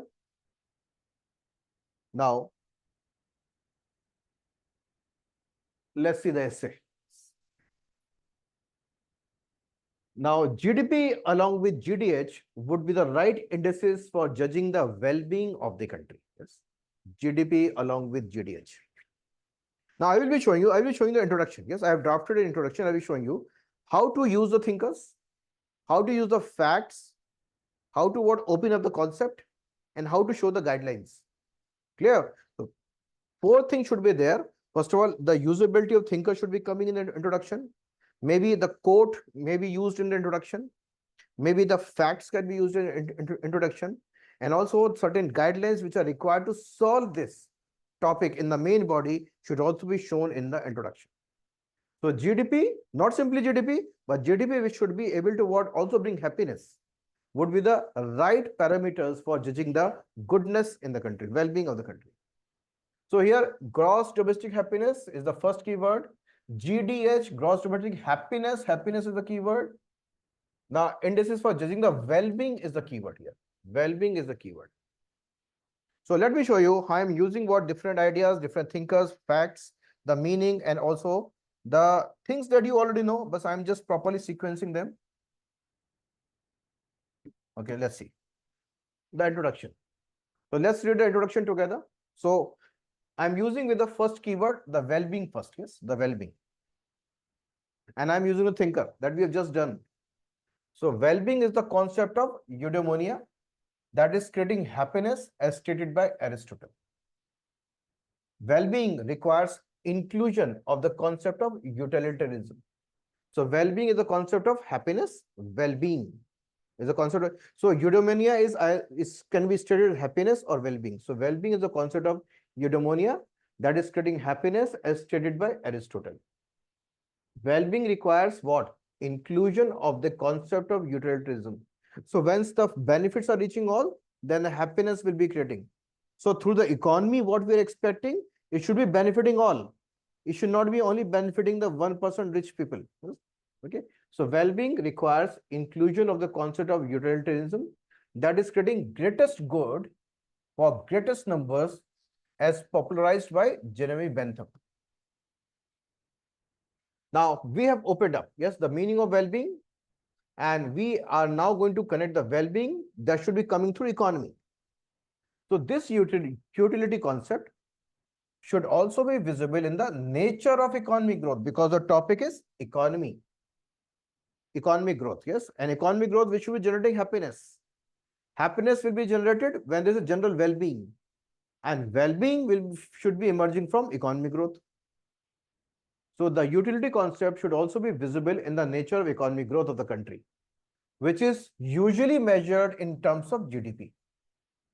So GDP, what it measures, gauges the economic health of the country and its comparison with other economies of the world.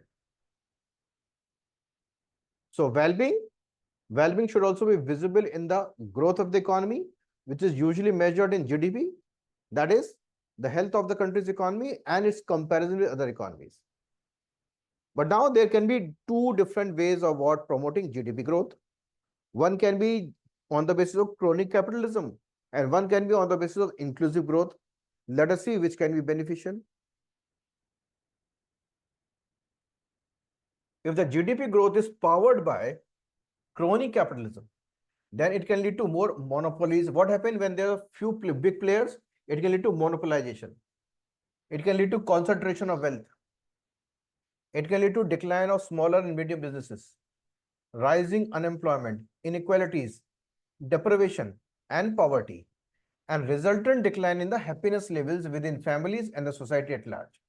So these reflect the negative approach to GDP-led growth. For example, now, richest 1% Indians hold 40% of total wealth, and India's position is 126 out of 146 country as per World Happiness Index. And one of the major components of happiness index is GDP per capita, which is very low in India. So when the incomes are not there, though the GDP is high in terms of volume, but it's not linked to higher per capita income, definitely there are more chances that the families will not be able to earn properly, may not be able to survive, may not be able to get good quality of life, will lead to unhappiness. On the other side, if GDP is accompanied by inclusive economic growth, So this is another way of promoting GDP, which is based on more inclusive economic growth with focus on all sectors and subsectors, promoting constructive competition, enabling startup environment, creating multiple livelihoods, incomes, rising purchasing power, decline in poverty can lead to better standards of living, more stable, secure, and happy life, and thus promoting gross domestic happiness. Now let's see the topic again. GDP should be accompanied by happiness. That will be the best indicator for judging the well-being of the country. So here I use thinkers. Then I try to explain GDP in simple words. That is, it measures the economic health of the country and its comparison with us. Now, GDP growth, I'm now expanding the concept. Can be of two types, yes, which can be driven on the basis of crony capitalism, which may not be beneficial in generating happiness, but if done on the basis of inclusive economic growth, can be providing opportunities, incomes, rising purchasing power, better standards of living, hence generating happiness, thus promoting gross domestic happiness. Now, so GDH, where the concept have emerged, now the concept of GDH emerged from Bhutan, where it has been officially adopted as a guiding philosophy of for national development. It reflects the idea that success of a country should be measured not only by economic output, but also by the happiness and well-being of its people. Now, guidelines. Now, this aligns with the guidelines. This aligns with the principle of justice, equality of status and opportunity, as mentioned in the preamble, directives of state policy, and also according to SDG goal 8, that is decent work and economic growth, and also SDG goal 10, reduce inequalities, and also as symbolic of Maslow's hierarchy of needs and values. Maslow hierarchy means fulfill the basic needs, provide security in terms of jobs, incomes, and livelihoods. People will be able to live a more stable life, hence the happiness level will be rising. So the economic growth, GDP growth, will be ensuring gross domestic happiness when the fundamentals of the equality of status and opportunity and the DPSP concept of welfare and removing concentration of wealth is applied and leading to decent work and economic growth, reducing inequalities, and helping the people in climbing in what stability chart of needs and hierarchy will be generating happiness. How? Because no society, how, or you can use why this is required? Because no society can surely be flourishing and happy, of which far greater part of the members are poor and miserable. We have done this quote in the poverty class, a poverty explanation class. So what we have used thinker. We have explained the meaning or explained meaning of the GDP. We expanded the concept of GDP, that is towards the crony side, towards the inclusive side. We try to connect with the guidelines. And we also used a quote. That means we have used every possibility to ultimately decode the topic in the introduction. Now, this will lead us to the main body. Now, main body, you will be putting the idea how to initiate GDP along with GDH. कैसे करेंगे? Or how to balance GDP growth along with gross domestic happiness. कैसे करेंगे? And here you need to go back to the poverty class. The triggers based approach, if you remember. First of all, try to work out those areas which have got the maximum potential of providing employment and inclusive growth, which are more labor intensive. So we talked about two major triggers. One was rural incomes, second was tourism. Then demand emerging from these two major areas will be pushing up the manufacturing. Then the infrastructure, we talked about a chain reaction. And that chain reaction will be opening up the livelihoods for all types of workforce, whether unskilled, semi-skilled, or highly skilled. That means most of the population becoming productive will be able to earn incomes will be able to live a decent life, hence raising up the happiness level. So that type of GDP will be leading to gross domestic happiness. I hope you can be able to explain that in the main body.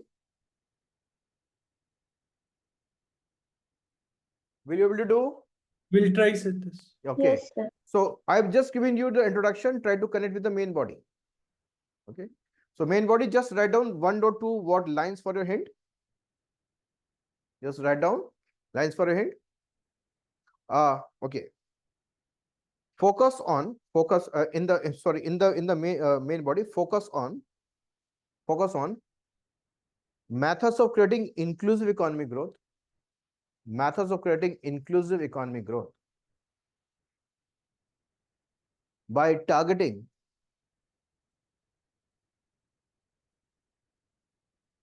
those areas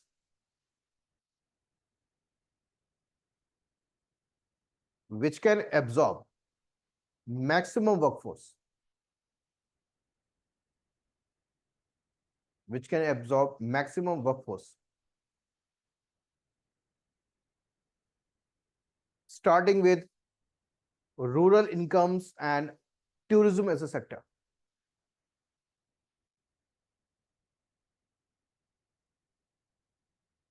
And we have done at least 20 connected sectors. Yes, 20. So just go back to the poverty handout and the lecture, and then you can see 20 interconnected, because economy works in a chain. So as the economy wheel is going to move more and more, so more and more people will be getting absorbed through regular generation of livelihoods, which can be employment and which can be entrepreneurship. And that will be generating gross domestic happiness, reflected by what? Reflected by what? We have done something in the class. Let me show you. That happiness will be reflected where? If you remember, we have done this in the class.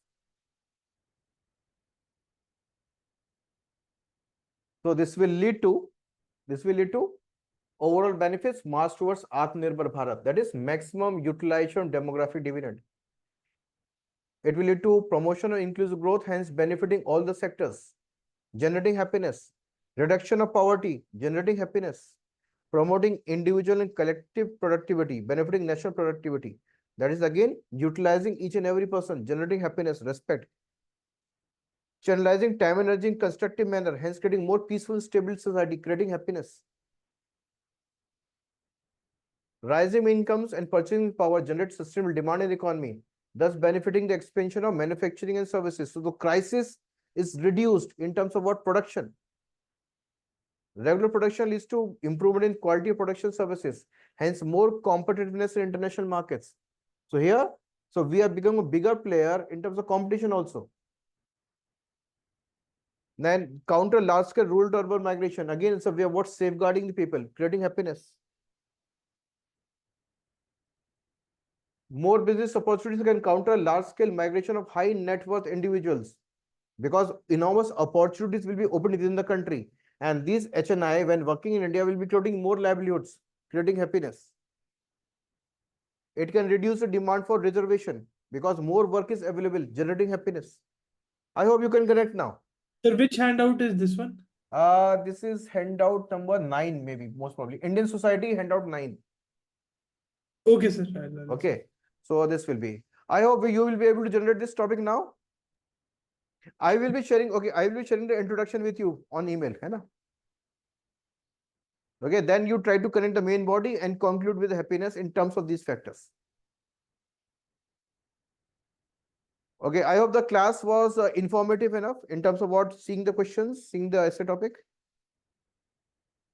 And this is the manner, this is the way you need to think from all the dimension by writing an answer. I hope you must have now got the idea. Okay, and everyone have got the capability to write. Yes, this is not an issue. But the only thing is how to write, that I have told you today. Okay, introduction, proper lines, use the current context, use the thinker. So think from different perspective. Read a question, think, okay, whether this question is going to connect with any recent event, try to connect. Whether this question is connecting with any thinker, so try to connect. Okay, so then after proper introduction by the example of current affairs or the thinker, then move towards the main body, explain that in flow charts, tables, so that it becomes attractive. And again, concluding with the way forward. And yes, try to improve your handwriting. My handwriting also not good. Yes, but I am not going to write the examination. Yes, but you will be writing the examination. So there are certain people whose handwriting is difficult to catch. Yes, okay. So try to improve your handwriting also. Okay, so on this note, let's conclude the class. Let's meet on Monday. Yes, okay.